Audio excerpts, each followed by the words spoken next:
การช่วยเหลือพี่น้องประชาชนในช่วงฟื้นฟูจึงมอบหมายให้กรมการค้าภายในเร่งประสานความร่วมมือกับผู้ผลิตสินค้าและห้างวัสดุก่อสร้างรายใหญ่ร่วมจัดแคมเปญลดราคาสินค้าที่จำเป็นต่อการฟื้นฟูบ้านเรือนโดยลดราคาสูงสุดถึง80%ระยะเวลา1 เดือนพร้อมเสริมสต็อกสินค้าและขยายกำลังการกระจายลงสู่40 สาขาในพื้นที่ภาคใต้ครอบคลุมอำเภอหาดใหญ่จังหวัดสงขลานครศรีธรรมราชสุราษฎร์ธานีชุมพรพัทลุงตรังสตูลยะลาและนราธิวาสนอกจากการลดราคาสินค้าจำเป็นแล้วผู้ประกอบการหลายรายยังได้ขยายบริการเสริมด้านการซ่อมแซมบ้านเรือนและงานโครงสร้างที่ได้รับผลกระทบจากน้ำท่วมทั้งการรีโนเวทการทาสีการซ่อมพื้นผนังและฝ้าเพดานรวมถึงการตรวจสภาพและแก้ไขโครงสร้างบ้านที่ชำรุดปฏิพล สถาพรหมารายงานการรถไฟแห่งประเทศไทยเปิดเดินรถถึงปลายทางเพิ่มอีก4 ขบวนเร่งซ่อมทางชำรุดเส้นทางมุ่งสู่ชุมทางหาดใหญ่ให้สามารถเปิดเดินรถตามปกติโดยเร็วการรถไฟแห่งประเทศไทยรายงานความคืบหน้าน้ำท่วมทางรถไฟในพื้นที่ภาคใต้ตอนล่างล่าสุดน้ำลดลงอย่างต่อเนื่องสามารถเปิดให้บริการเดินรถช่วงอำเภอห้วยยอดถึงจังหวัดตรังและช่วงชุมทางทุ่งสงจังหวัดพัทลุงได้ปกติวันนี้เปิดเดินรถตามปกติไปกลับเพิ่มอีก4 ขบวนได้แก่ขบวนรถด่วนที่83/84เส้นทางกรุงเทพอภิวัตรตรังกรุงเทพอภิวัตรและขบวนรถเร็วที่167/168เส้นทางกรุงเทพอภิวัตรกันตังกรุงเทพอภิวัตรและปรับเปลี่ยนเส้นทางต้นทางปลายทางเพิ่มเติมไปกลับในขบวนรถเร็วที่169/170เส้นทางกรุงเทพอภิวัตรยะลากรุงเทพอภิวัตรเป็นเส้นทางกรุงเทพอภิวัตรพัทลุงกรุงเทพอภิวัตรเริ่มให้บริการวันที่ 1-2 ธันวาคมนี้สำหรับเส้นทางชุมทางหาดใหญ่แม้ระดับน้ำจะเริ่มลดลงแต่พบว่าช่วงสถานีบ้านต้นโดนถึงชุมทางหาดใหญ่ได้รับความเสียหายหลายจุดจึงต้องซ่อมแซมอย่างเร่งด่วนเพื่อให้สามารถเปิดให้บริการได้อย่างปลอดภัยสูงสุดจบข่าวบุญมาศรีมาศอ่านรับฟังข่าวครั้งต่อไปเวลา 12 นาฬิกาติดตามข่าวที่นำเสนอไปแล้วได้ที่ www.thainews.prd.go.th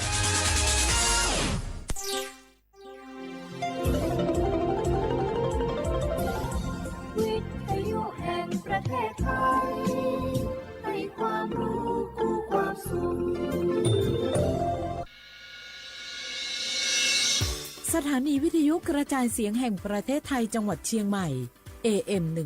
1476 กิโลเฮิรตซ์สถานีวิทยุภาคภาษาชาติพันธุ์แห่งเดียวในประเทศไทยที่มีความทันสมัยเชื่อถือได้สร้างอัตลักษณ์กลุ่มชาติพันธุ์สู่สากล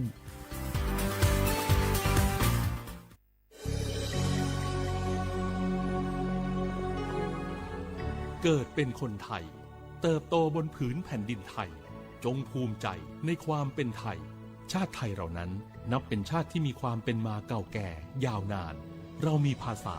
วัฒนธรรมและมีสิ่งต่างๆที่เป็นเอกลักษณ์ให้เราได้ภาคภูมิใจในความเป็นคนไทย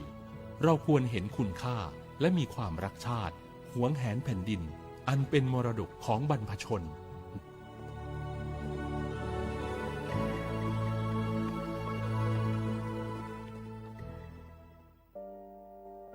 งาฮือละหุยาชอเจทอกาไทยมีกเวจอมออเอโลอาสะและไกเปวิทัปปะตองาฮือนิมาลูจาเวโยงาฮือมีเวอเอโลแลมีจอมอเวอปาโลเกโลมุนอมาโคโลโกเอเปเวโยงาฮือเตกาเลเลกางาฮือมีจอมอเอโลทะหะเวอคโลยอทะคาทากะดอนอเชตุโยงาออโตแลละหุชอเจเวอตาลาหุคอเป้าเสมานาคาโบเพวิโย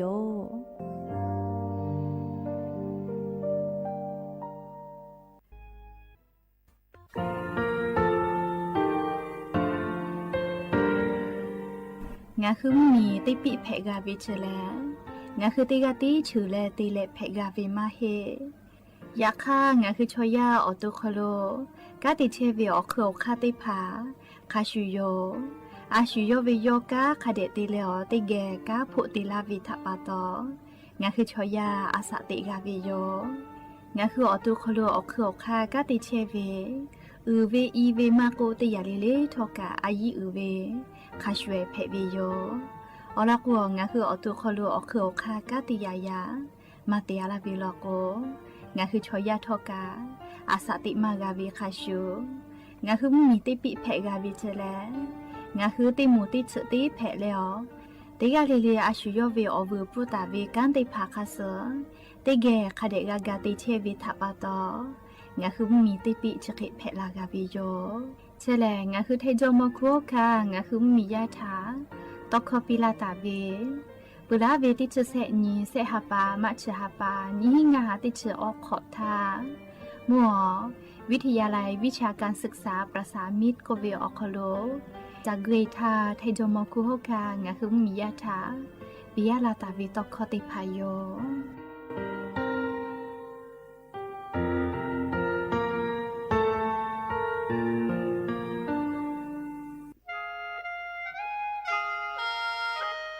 คณะรัฐมนตรีมติจอตาเวคาสนิชกอนิติชหปานิหิงาหาขอจิสขอวิอยาอคโลมติจอเลจิชิตาเวคาสงาหุมมียาบะติเวพ่อปะหาจอเชเวงาคือไทมีกขอเชอวิชอติภาทะบะติปีแต่กุเลจิชิตาเวคาสมีเวอเลียวค่ามาตราติชสอคโลกุบตาเวงาคือมีอคโลชอตอชอลุพ่อเวพระราชบัญญัตินิหิงาหันชญขอคโลกุบตาเวคาสไทมีกคโลพอลุลาและเชลามอวิชอติภาและทะเบียประวัติภาคเดเซจอวิชอติภาไทมีกคโลลุลาตาวิมีเวอเลียวค่ากฎหมายคาสคเดลุลาเลเชเพตูออโปงาคือมีญาติภาษาสถานะคนต่างด้าวเข้าเมืองโดยชอบกฎหมายก็เวบะติภาติปีแต่ก็แลจิชิตาวิโยเปิดตาแลมาตราสือทวิอคโลกโกบุตาเวพระราชบัญญัติสัญชาตินีหิงาหาหิขออคโลกโกบุตาเวแลงาคือไทมีกอคโลปอวิชอไม่กะอปออิติภาไทมีกอคโลเชมอและทะเบียประวัติอคโลบะมาโจเฮวิกาญาติภาแลสัญชาติไทยติภาลอเพวิเจกุทีออติอคโลโลโกสำนักบริหารการทะเบียนกรมการปกครองออติอคโลกาจาจาดาเลกาจาลอยวิเจอเกาญูเวตันจาวติภาแลนี่คือทะเบียนประวัติคาสอเพซานาอคโลอาจุยากาติเวอญอยาอคโลจาลอยเพวิเจนิชกอนิติชหปานิหิงาหาขอชกอขออุโสติแมเจกาลิงาคือไทมีกอคโลมาติคอรมอนิชกอนีติชาปานิหิงาหาขอจิสขออคโลจิชิตาเวคาสงาหุมมียาบะติพามาจอเฮเวไม่เลกะบะมาจอกะไทมีกอคโลเซเชเพตุเวบะติพาติปีแต่โกเลจิชิตาเวคาสติปอกอยู่เวลาเลนอลาวิโยแม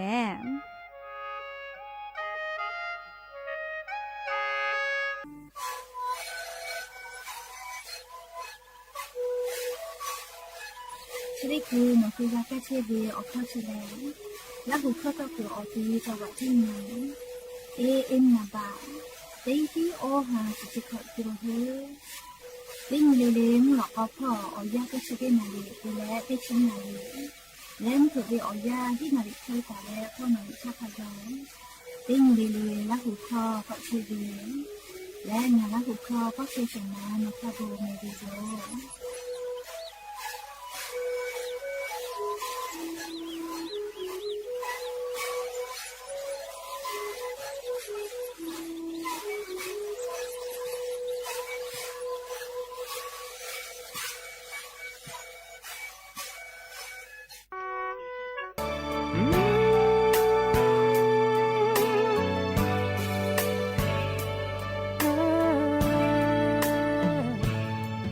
ao siêu tí chỉ cô ngài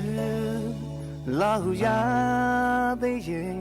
ha da bu ja ga da bu ja ve cho yo cha le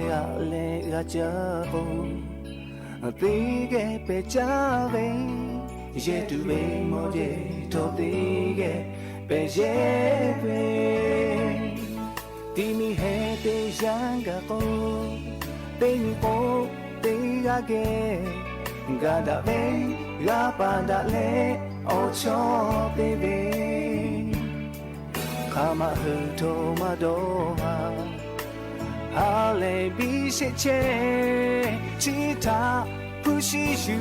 le Vumanga Ashite chwe la hu ya Chimu tu ja Chuji ma jo to ya ka Uwe ka ta te ga byo Ya ni te chwe la hu ya Chimu tu ma mo Ho da ma ya Jo da ma ya Ti ya le Ti ya o ka bu da che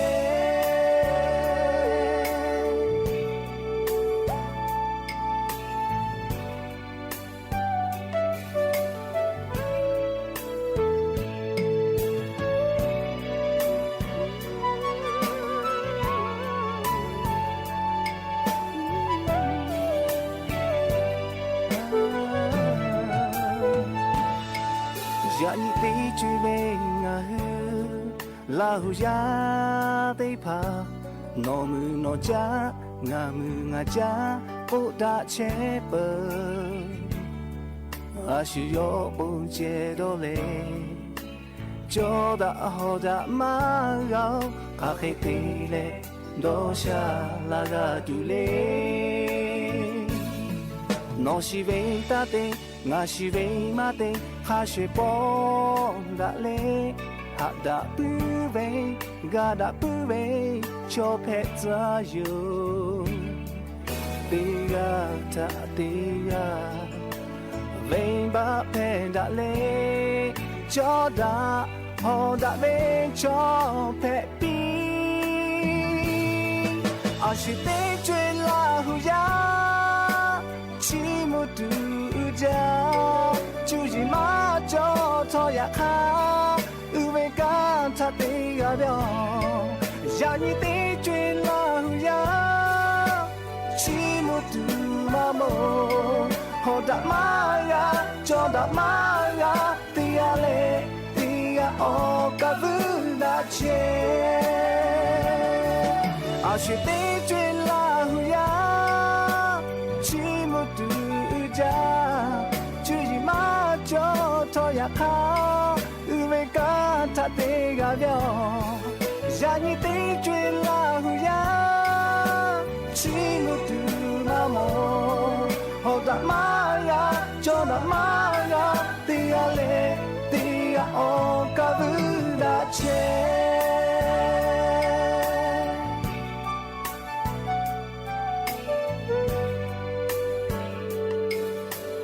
le ti ga o ka vu da che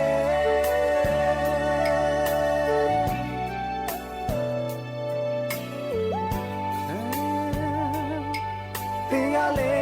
ti ga o ka vu da che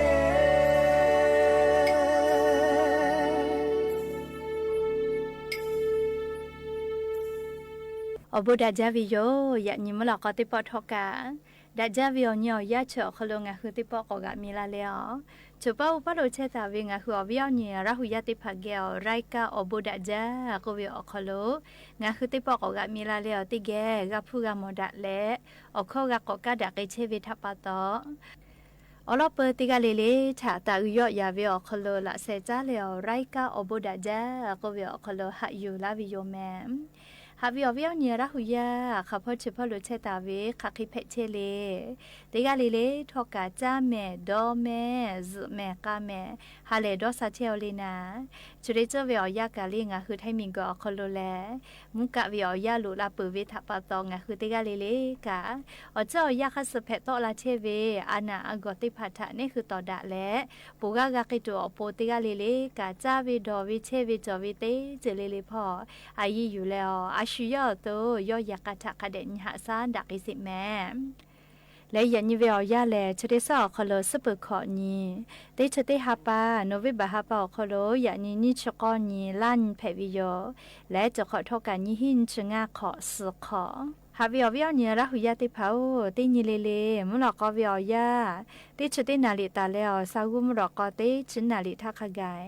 ตีนี่เลงะหือละหุคอรายการบุดะเจ้าคลตอกไอเชวิยอมวิทยุเรดิโอ AM ติฮิโอฮาสติกกิโลเฮิรตซ์ติไลพองะคือละหุคอตอกไอเชวิยอเปิดรายการพอติพอแล Facebook Fanpage สวทเชียงใหม่ AM 1476พ่อกะไลฟ์สดติดต่อไกเชวิโยงาคือราหุยาติภาติแกลุลาและโอกาปิดักไกเพวิโยติกาติไลฟ์ติกาติแชร์ติกาติคอมเมนต์โอกาปิดักไกเพวิโยและยันยิมหลอกก็ติปอทอกายูเวลาตาวิอบูจอวิอลอติภาและนิมาซาตัวอโปลิควายติภาทอกะยูเวลาตาวิโยอคือเปิดตาแล้วอเลมือทักขะไกติแกเชตาแล้วโอกาปิดักไกเพวิโยแม่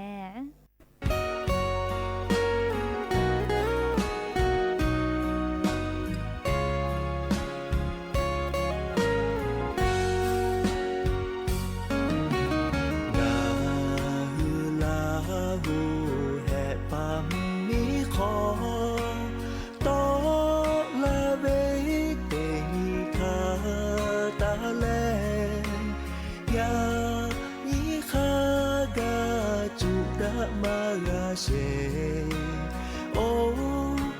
ราพะดะเจ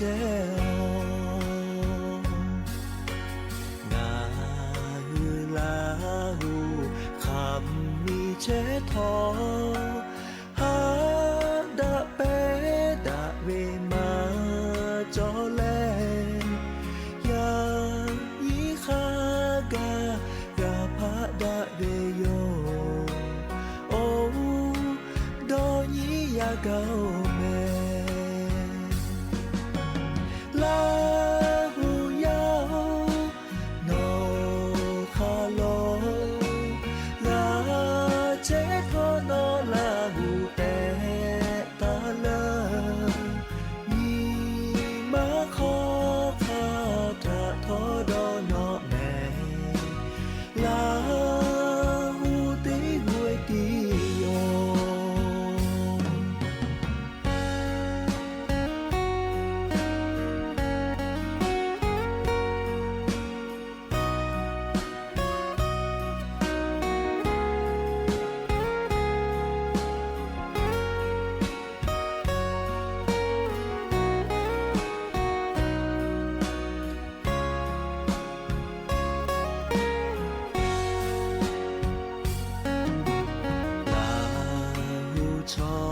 เจอแพะลาเบอลอดอยีโกแม่อยู่ทอตอลาวคาเคเตแลสุเคแพะตูนาโอหะดะยาเกาแม่ลาหูยาวโนคาโลลาเจโทโนลาหูเตตาเลมีมาขอคาถาทอดอนอแม่ลาหูตีหวยตีโยลาหูยาวโนคาโลลา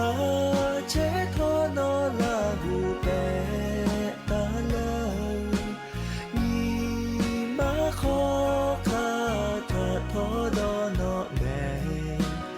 ลาหูตีหวยตีโยลาหูนี้หูมาจอ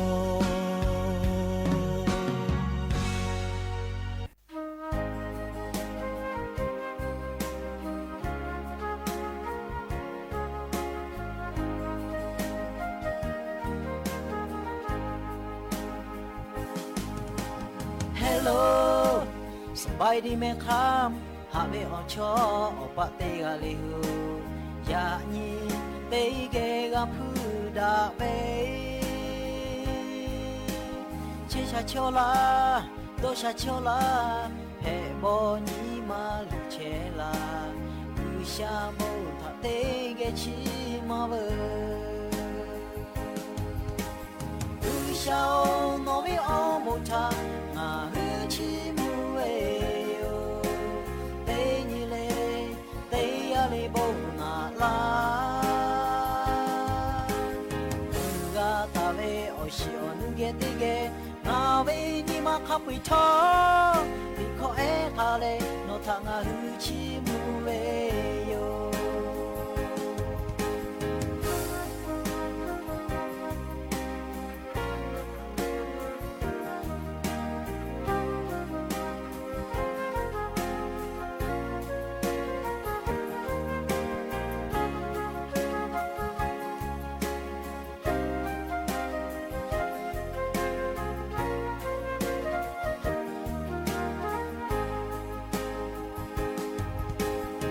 拜，噶普达维奇，你可得呀切蒂佩维拉，你个切巴多，你个里头，多诺塔欧，不想给不浪达咩，诺诺得波普达，不想诺维奥布塔。那和起木喂哟，对你嘞，对呀嘞不那啦，个大位哦西哦那个的个，那位你妈还会唱，你可爱卡嘞，那他那和起木喂哟，不晓那位哦不唱，那和起木喂。嘞不那啦，个大位哦西哦那个的个，那位你妈还会唱，你可爱卡嘞，那他那和起木喂哟，你可爱卡嘞，那他那和起木喂哟。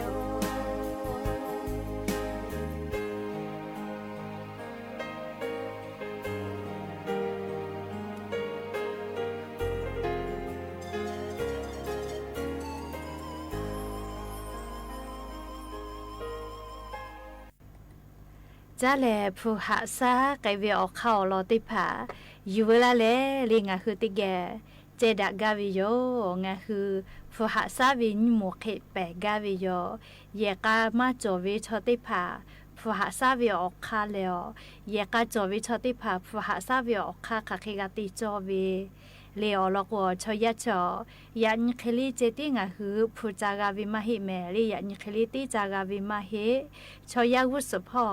ยันคลีจากานามาโสมาจากานามาโสกาติกานามาติกานามาโสวิทัปปะโตงาคือจากาตาวิพุติภาทกาวุสพอปุกากาโกแต่กาหาซาวิโยนาลาโกลาวิอปูกะติเลอติญิโมลาทากะติจามากาลาทาอปูกากาโกไตวิโยเขกุญญาณิสาเลอลอติหมูทางะคือติแกดอกคาอยู่เวลาเลเจดักกาวิแลผู้หาซาเวเยกามาจอวิชอติภาคาคิกาติจอเวโกวินาเลเยกามาจอวิชอติภาเลเยวูกาวูกาโลโกนาเลติญิปุตินจาตุเวภูติภากาหาซาวิโย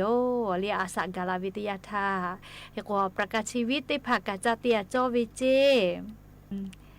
นาลาโกลาวิทยาธาเยกามาจอวิทัปปะโตชุญหาซาลาปามาจอเลเฮกว่าชุยอตุญหาซาเกตุเวอคากากูวิโยเฮกว่างาคือเยกาจอวิชอติภาลอกุแลยาปายามิอโปเลเยผู้กาผู้นาเลไลคากาแปกเวียมาติเลโกเยกาจอวิชอผู้เยกุมาจาชราปะโตเยกาจอวิชอติภาเลกากามาช่วยติเลเลผู้กาไลดีกาหาซาวิโยเลเกโกนิเวตยาทาเลเยกาจอวิชอติภาเลอามีผู้อีกาผู้เจเลเยผู้หมอทกาผู้เจนามาผู้เจเลยาลิฮิผู้เจยาปายาเมียปีเวนาวิโกเวอยาโคโลนาชิผู้เจแม่เลยอะโลผู้เยตอยคือไปจาเลยรักคือลอกแวเตปะพะเตคาจอเวเตปะพะนิคาจอเว เลกาวิพ่อกามาชุดาเลติพาโลโกกากอคาจอมาวิทยาทาหาซากาวิโยยาคาติพาโลโกกากอคาเตไคจอเลตอยกอคาไลคาจอวิทัปโตเยมาโลเลติพาโกเวหาซาวิตาโกเตหาปาปูเตหาปากามากูจิแมอวิญญาณหุยาติพาโออเมริกามุมีอคโลกามยูฮือมุมีอหัวนาลึกไกตูเวเลบะเจเตพางปมาเตพามุมีเวอเลียวคาเตพากูเวปีปาเวทัปโตเลอเมริกามีชอชัดดาวก็หุเวก็มาเลเคเตียลาวิทัปโตอเมริกามุมีอคโลมุมียาเตพากะจริคือจ้าตุดอตุเตพา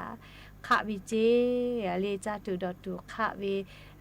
บริษัทไลกามอฮอเกิดสายติผากะฮูบาเกวิกามาเจ้าจิแม่เลนิเวตยาทัชแลงะคือชอยา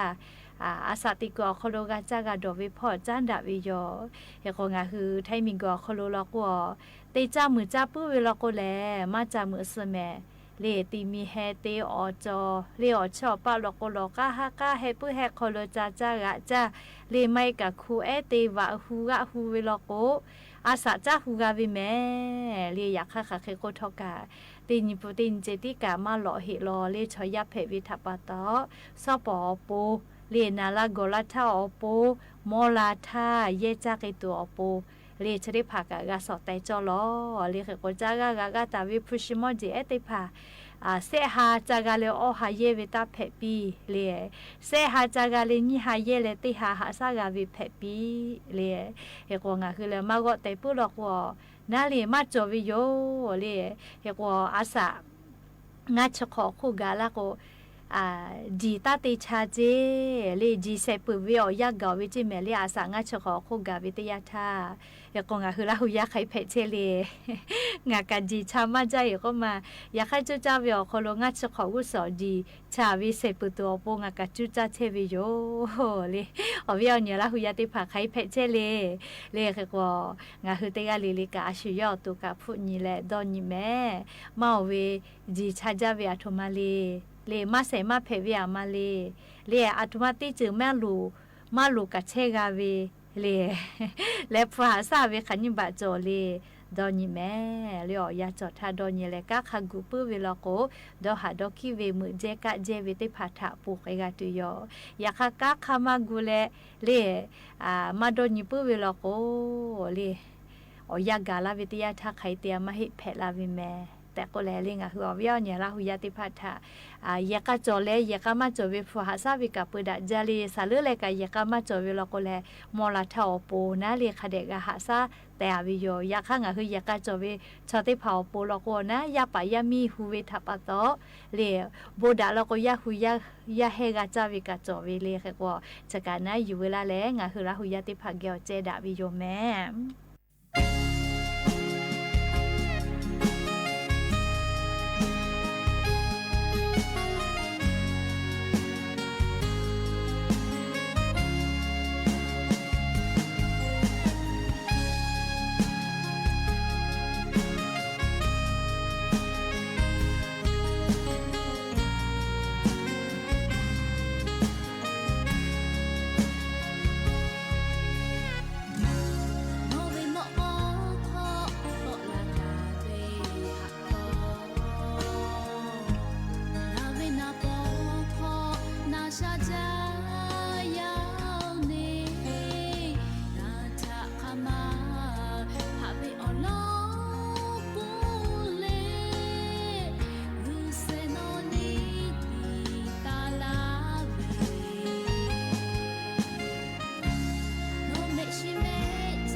ฮาเบียวเบียวเนี่ยละหุยาติเผายันติปอทอกางาคือกาติจ้าติดอเชเวก็จ้าก็ผัมหน่อยติเผาออกโลก็ตูจ้าเวียอันนาอตอมานัดศึกษาเคมีจะได้ผ่าว่าจ้าก็ผ่าออกโลกาตาเวงาคือขาเคเตฝาโจเวงาคือขาเคกาติจ้าโจเวขาเคเตโกเลงาคือ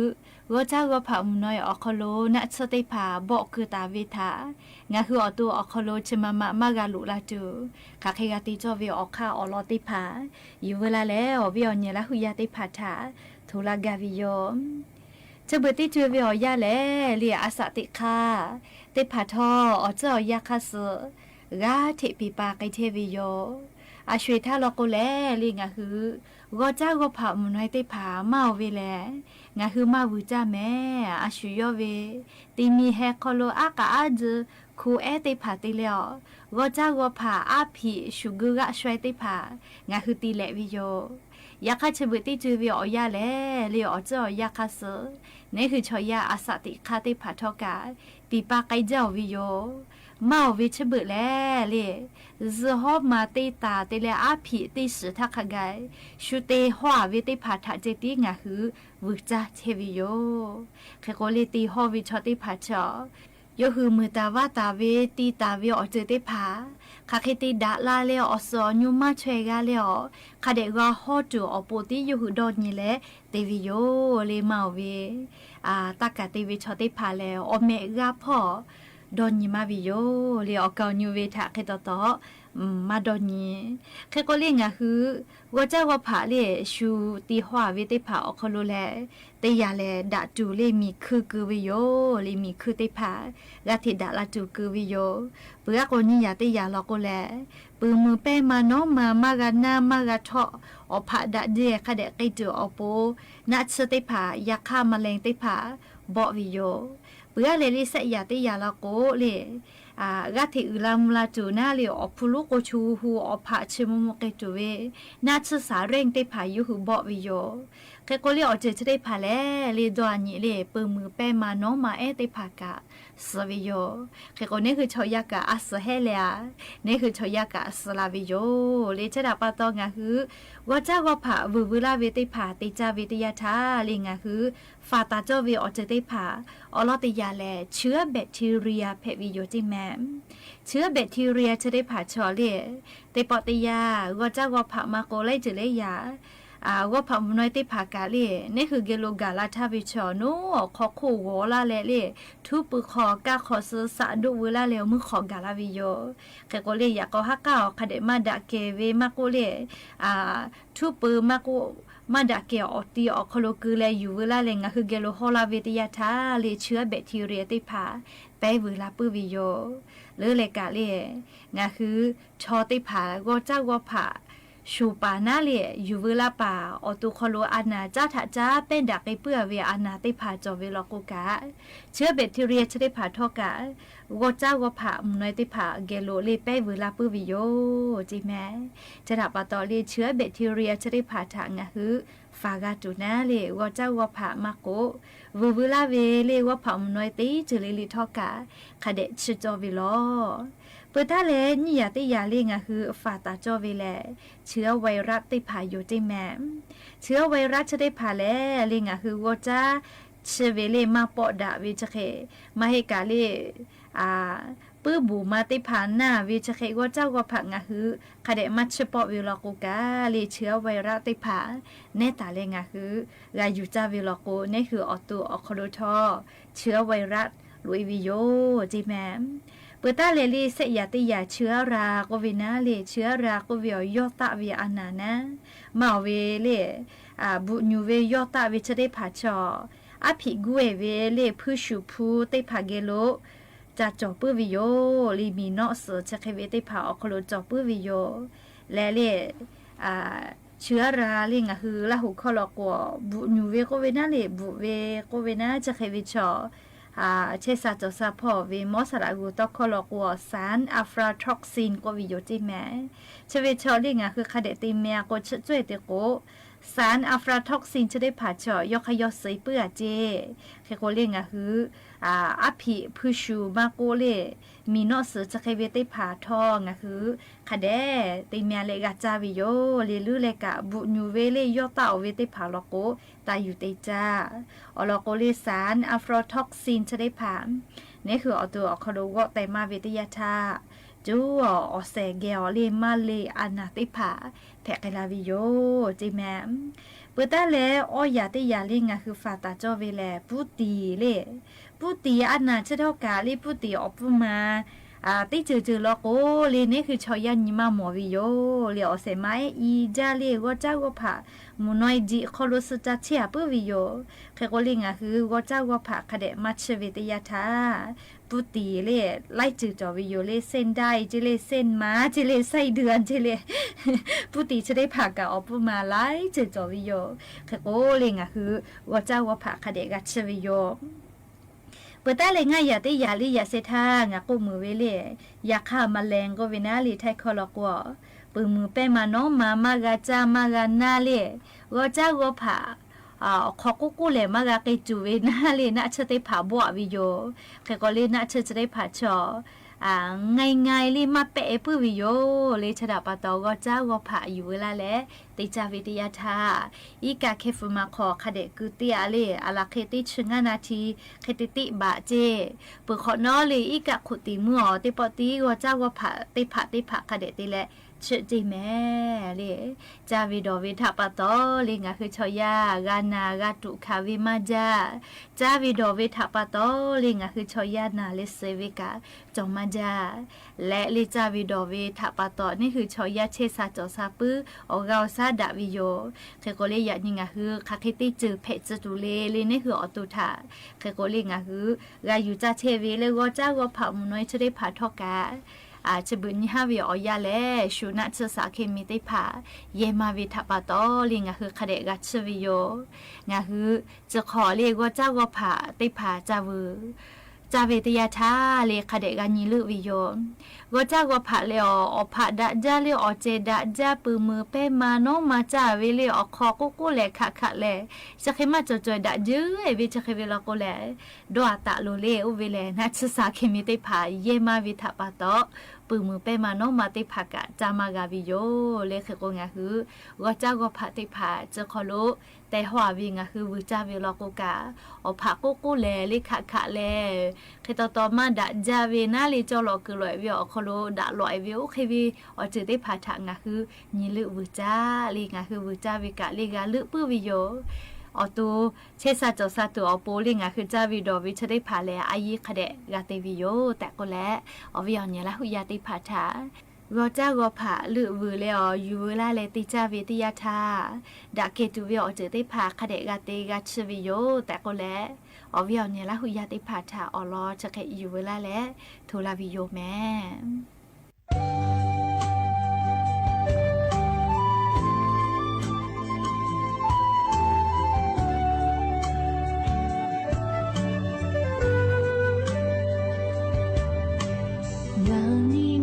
是好起家no他你妈哈家都能每个家为为了有被迫搞么家的被迫搞哈家的去得去陪老妈个到老哦他no累个你个哈家累đã ta về gần đâu ta cứ ở thì em lại cả đây cứ nó thả má mong đây cứ là ghé má chia chỉ đây chỉ là thả phá cài lo mình chỉ không nó to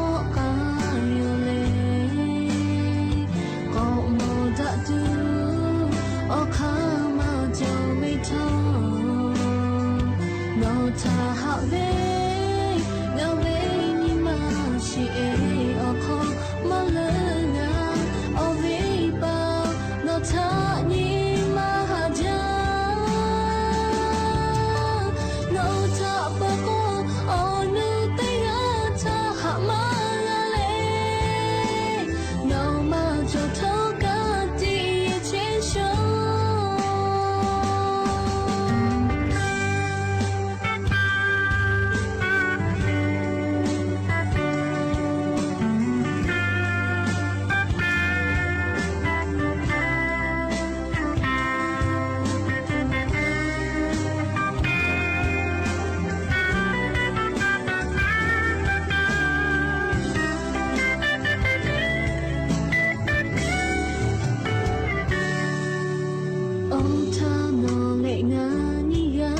đã lấy đã ta về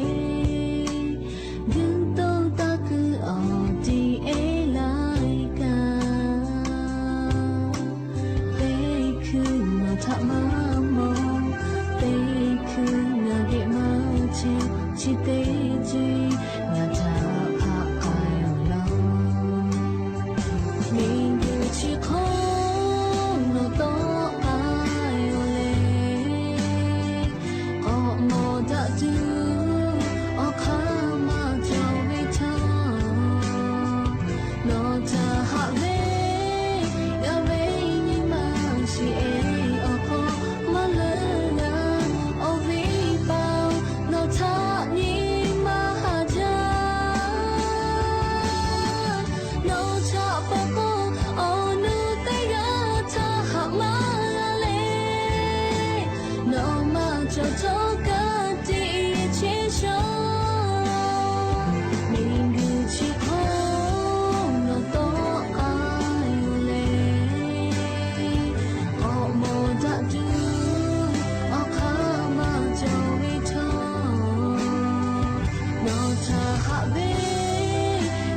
หาวิววิวเนี่ยราหุยาติเผา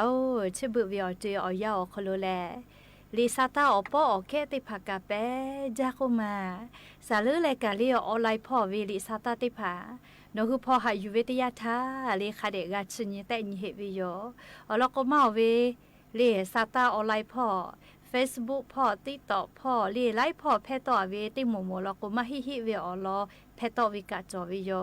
แล้วก็จะได้คือเวอยาวคโลงาคือชมชอเกติผาอคโลมาฮิฮิเวซาตากะหาอยู่เวอคโลคาเคเวเลนาดอเลนันข้อคาบีจอเทวิโยเรียชดาปะตอยานี้เรียอเตลนาเวซาตาอลอนาลีอยู่ลาเลงาคือลาหุยาชมชอเกติผาชมพูกาวิอลออเตลนาวิซาตาอยู่ลาเลเดโทลักไอตุโยแม่กรมกิจการผู้สูงอายุโกเวเลชมชอเกติผาทะญหาซาพอกาติปาอโมอลอซาตาติผาปิลาเวแลงาคือไทมีกอคโลติฮาปาลิเลชมพูปิไกเชวิชได้ผาแลมาปีมาปาเฮเจปูลาตาวิอยาอคโลคาสปีไกตุเสเวจิแม่เฮโกไลกาโกเวสหาบะตาเลตีหิญหางาฉบะปีไกตุโกเวชอมาฮิเฮวิเจเลชดิคือเวอยาเลอปีเข้ากาเฮวิเจเฮโกปีเข้าเลไคเลโกเลขอชะขอเวตาวินะขอชะขอตาเลขอชะก็ขอคากายเวขอหาบะกาเวเลติหาปาเวียเปื้อและสุชะขอตาเลสุชะก็ขอลอโกเลสหาบะฮิชขอตาเลฮิชก็ขอฮิฮาบะก็จะขอโคโกเตฮิบะกาวิโยเรียกก็ชมชเกติผาชมฟูกาวิแลอาสะชเวคาสอปีเข้ากาเกเชหิวิโยอซื้อมากาปิเฮเจปุระตาทาลิซาตากะไลจือตอลาเลมียากาเลขาวิยัวมาเฮกเวนะเลปุระตาทาจุยารัฐบาลคอรมอคโลจิดาวิโอคโลชมฟูเรียอาสาขอชขอเวียสหบะตาเปียก็เลซาตาโตอวิโยอยากให้ชดิคือมาตะหิเจคาทากอตาตุวิชอลีติปออาจุยารัฐบาลยุคือจีดาปือและอคากอกวาลาและกรมกิจการผู้สูงอายุยุคือซาตากอปีราวิทยาธาเรียงคือลาหุยาติผาทากอทูมาลาไกตุโยเรียกกว่าชมพูสหบะเวียมาตาหิแม่เรียชมพูอาสาขอชขอคาสนาลิขอหบะเตเลติหิบะวิอคโลตาเกเชหิวิโยแม่ชดาปะตอลีสือออนไลน์พอชมพูสหบะตาเลติหิญหางาฉบะเวียปีไกเชลก็เลซาตาติผาปีตะลาวิลก็มาหิวิซาตาโยเรียกก็นฮึกะอชอปะตากอแปปีเรียตากดแชเรียอลก็จะได้คืออาจุยารัฐบาลออกข้ากว่าวิคัสแลเรียตะปิตุโยเจยาค่าขาทะตะนามาโซเรียจะได้คือเวียยาชมฟูมาตะหิแม่แต่ก็แรงคือราหุยาทะทุลาวิโยเรียอปีเข้าจ้ากะเกตุเฮเจไกเตและเรียงคือไทมีกอโคโลกาชุมมีทากันเทววิโยเรียเราก็ชื่อบุชมติผาชอกาเชมอลอเจก็มาเรียจูซฮัซเวก็รู้นะเรียชมติผากาเชมอเวเฮก็ชมติผาเรียกาเชมอวิทัปะโตโมอาสาขอชขอเกากันนะเรียตุมาโมเรียจัตุดานาชดาวิทัปะโตตุมาโมเฮก็ชมกาติเวอาสาขอชงะขอขะไกติจุตุเวเรียกาติเวยาขอชงะขอขะไกวิชกางาคือไทมีกอเขาลูกกับผู้ดนเทวิเจเรียเราก็ชุมมีเราก็จะปั๊มมีเคเกเวเราก็เรียชูขอชงะขอเวียเยเชอวิโยเรียกก็งาคือไทมีกอเขาลูกกาติจอมาติจอนาคาเควิชอเรียไล่พอวิโอขอฐานาเลอาจุยารัฐบาลกะค่ะกูไกตุโยจิแม่และยันยิ้มหลอกก็ได้พอชิลากะลาดูเวอลอติผาจะเคยไม่เจที่โยแม่กะพอนาเลโอกะปิลาเชวิเตกะลิลิทอกะจาเมดอแม่เชซาจอซาและฮาเลดอซาปิอบูจาแม่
ที่นี่สถานีวิทยุกระจายเสียงแห่งประเทศไทยต่อไปเสนอข่าวซึ่งมีหัวข้อข่าวดังนี้ศูนย์ปฏิบัติการแก้ไขสถานการณ์ฉุกเฉินอุทกภัยติดตามการฟื้นฟูระบบประปาในพื้นที่อำเภอหาดใหญ่พบว่าการแจกจ่ายน้ำประปาบางส่วนยังติดขัดคาดว่าจะใช้เวลาซ่อมแซมระบบจ่ายน้ำประมาณ 3-5 วันการรถไฟแห่งประเทศไทยตรวจสอบความแข็งแรงของทางรถไฟที่ได้รับผลกระทบจากอุทกภัยจนกลับมาเปิดเดินรถเพิ่มอีก 4 ขบวนหลายพื้นที่ของศรีลังกากำลังเผชิญน้ำท่วมครั้งใหญ่หลังพายุไซโคลนดิดวาพัดถล่มส่งผลให้มีผู้เสียชีวิตเพิ่มเป็นอย่างน้อย 46 รายการกีฬาแห่งประเทศไทยยืนยันมีมาตรการชดเชยความเสียหายให้กับทุกชาติจากการต้องย้ายสนามแข่งขันกีฬาซีเกมส์ครั้งที่ 33 เนื่องจากผลกระทบจากน้ำท่วมที่จังหวัดสงขลาต่อไปเป็นรายละเอียดของข่าวสถานีวิทยุกระจายเสียงแห่งประเทศไทยขอเสนอสารคดีเทิดพระเกียรติสมเด็จพระนางเจ้าสิริกิติ์พระบรมราชินีนาถพระบรมราชชนนีพันปีหลวงชุดพระมหากรุณาธิคุณมากล้นรำพันวันนี้เสนอตอนโครงการป่ารักน้ำฟื้นฟูป่าแห้งแล้งเป็นแหล่งอาหารชุมชนพระมหากรุณาธิคุณมากล้นรำพันพระเจ้าอยู่หัวเป็นน้ำฉันจะเป็นป่าที่ถวายความจงรักภักดีต่อน้ำพระเจ้าอยู่หัวสร้างอ่างเก็บน้ำฉันจะสร้างป่าพระราชดำรัสของสมเด็จพระนางเจ้าสิริกิติ์พระบรมราชินีนาถพระบรมราชชนนีพันปีหลวงที่พระราชทานไว้เมื่อครั้งโดยเสด็จพระบาทสมเด็จพระบรมชนกาธิเบศรมหาภูมิพลอดุลยเดชมหาราชบรมนาถบพิตรไปทรงเยี่ยมราษฎรในพื้นที่ภาคตะวันออกเฉียงเหนือเมื่อวันที่ 20 ธันวาคม 2525 ณ บ้านถ้ำติ้วอำเภอส่องดาวจังหวัดสกลนครและได้ทอดพระเนตรเห็นว่าพื้นที่ป่าไม้ถูกทำลายเป็นอันมากโดยราษฎรลักลอบตัดไม้บุกรุกแผ่วถางเพื่อหาที่ทำกินด้วยการเผาป่าการเผาแต่ละครั้งกินพื้นที่ 50-60 ไร่แต่นำมาใช้ประโยชน์ในการเกษตรจริงเพียง 5-10 ไร่เท่านั้นหากไม่รีบแก้ไขป่าไม้ซึ่งเป็นทรัพยากรธรรมชาติที่สำคัญของประเทศก็จะถูกทำลายลงจนหมดสิ้นจึงได้พระราชทานพระราชดำริให้จัดตั้งโครงการป่ารักน้ำขึ้นเป็นครั้งแรก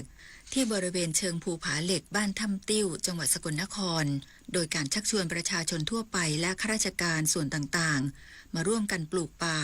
และทรงปลูกป่าด้วยพระองค์เองจำนวน1 ไร่เพื่อเป็นตัวอย่างแก่ราษฎรจากนั้นทรงขอซื้อที่ดินที่ชาวบ้านแผ่วถางและถูกทิ้งร้างแล้วนำพื้นที่ดังกล่าวมาพัฒนาต่อยอดเป็นโครงการป่ารักน้ำโดยจัดสรรให้ชาวบ้านเข้าไปอาศัยทำกินครอบครัวละ 1-2 ไร่เพื่อช่วยเหลือราษฎรที่ทุกข์ยากให้ได้มีอาชีพที่สุจริตมีรายได้เพื่อประทังชีวิตโดยไม่ตัดไม้ทำลายป่าอีกต่อไปภายในพื้นที่ประกอบด้วยส่วนที่เป็นที่อยู่อาศัยพื้นที่ทำกินให้ปลูกพืชผลไม้ต่างๆและเลี้ยงสัตว์จำพวกไก่และเป็ดอีกส่วนหนึ่งให้เป็นผืนนารวมนอกนั้นใช้เป็นพื้นที่สำหรับปลูกป่าทั้งหมดทรงส่งเสริมให้ชาวบ้านเป็นทั้งผู้ปลูกและดูแลป่าเมื่อการดำเนินงานได้ผลดีทรงให้จัดตั้งหมู่บ้านป่ารักน้ำขึ้นโดยสร้างบ้านในพื้นที่ป่าให้ราษฎรที่ยากจนไม่มีที่ทำกินแต่มีความขยันขันแข็งและประพฤติดีได้อยู่อาศัยให้มีสถานะเป็นบ้านน้อยในป่าใหญ่มีหน้าที่ดูแลรักษาต้นไม้และพระราชทานเงินจากโครงการป่ารักน้ำเป็นเงินเดือนให้ครอบครัวละ 1,500 บาทเมื่อชาวบ้านสามารถตั้งตัวและหาเลี้ยงชีพได้จึงยุติการช่วยเหลือปัจจุบันในพื้นที่จังหวัดสกลนครมีโครงการป่ารักน้ำทั้งสิ้น5 แห่งพระราชปณิธานของสมเด็จพระนางเจ้าสิริกิติ์พระบรมราชินีนาถพระบรมราชชนนีพันปีหลวงไม่เพียงแต่ช่วยฟื้นฟูผืนป่าที่แห้งแล้งแต่ยังทรงปลูกฝังจิตสำนึกรักสิ่งแวดล้อมให้กับคนไทยทุกคนได้ตระหนักว่าป่าไม้คือต้นกำเนิดของชีวิตน้ำคือสายเลือดของแผ่นดินและคนคือผู้ดูแลรักษาความสมดุลนี้ให้คงอยู่ตลอดไปเพ็ญศิลป์สงเนียมรายงาน พระสกนิกรทุกหมู่เหล่าเข้ากราบถวายบังคมพระบรมศพสมเด็จพระนางเจ้าสิริกิติ์พระบรมราชินีนาถพระบรมราชชนนีพันปีหลวงณพระที่นั่งดุสิตมหาปราสาทอย่างต่อเนื่องโดยมีเจ้าหน้าที่คอยอำนวยความสะดวกทุกขั้นตอน บรรยากาศการเข้ากราบถวายบังคมพระบรมศพสมเด็จพระนางเจ้าสิริกิติ์พระบรมราชินีนาถพระบรมราชชนนีพันปีหลวงณพระที่นั่งดุสิตมหาปราสาทในพระบรมมหาราชวังมีประสบกนิกรจากทุกภาคส่วนเดินทางมาอย่างต่อเนื่องทุกคนสวมเครื่องแต่งกายสุภาพไว้ทุกข์สีดำและปฏิบัติตามคำแนะนำของเจ้าหน้าที่และจิตอาสาอย่างเคร่งครัดทำให้การเข้าถวายบังคมเป็นไปด้วยความเรียบร้อยและสำรวมเปี่ยมด้วยความอาลัยนางปรีดาจุลปานครูจากโรงเรียนโยธินบุรณะได้นำคณะครูและนักเรียนเดินทางมากราบถวายบังคมพระบรมศพพร้อมกล่าวด้วยความสำนึกในพระมหากรุณาธิคุณว่าพระองค์ท่านคือแม่ของแผ่นดินทรงได้บำเพ็ญพระราชกรณียกิจอันสำคัญยิ่งนานับประการโดยเฉพาะด้านการอนุรักษ์ทรัพยากรน้ำและป่าไม้รวมถึงการส่งเสริมให้ประชาชนมีอาชีพพึ่งพาตนเองพระพันปีคือเปรียบเหมือนแม่ของแผ่นดินเนาะเป็นบุคคลที่เราเคารพบูชาเนื่องจากพระกรณียกิจของพระองค์ท่านล้นเหลือมากพอๆกับพระองค์ท่านรัชกาลที่9ในเรื่องของน้ำของป่าของในการช่วยเหลือพระราชกรณียกิจให้ประชาชนในประเทศของเรามีกินมีใช้มีงานทำค่ะด้านนางสาวโยธกาพรหมลาชาวจังหวัดอุบลราชธานีเปิดเผยถึงความรู้สึกเมื่อทราบข่าวการสวรรคตว่าเป็นความเศร้าและใจหายของประสบกนิกรทั่วประเทศโดยครั้งนี้เป็นครั้งแรกที่ได้เดินทางมากราบถวายบังคมพระบรมศพสมเด็จพระพันปีหลวงแม้จะต้องเดินทางไกลแต่ตั้งใจว่าจะมาถวายบังคมพระบรมศพอีกครั้งไม่ได้เห็นท่านออกในข่าวพระราชสำนักนานใช่ไหมคะ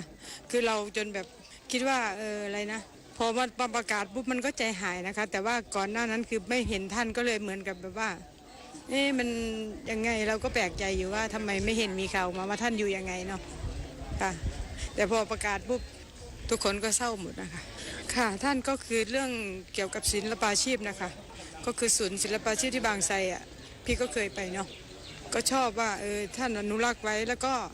ทางภูพานทางอะไรทางอีสานท่านก็อนุรักษ์พวกผ้าผืนเมืองอะเนาะทำให้ชาวบ้านมีอาชีพมีรายได้อะค่ะ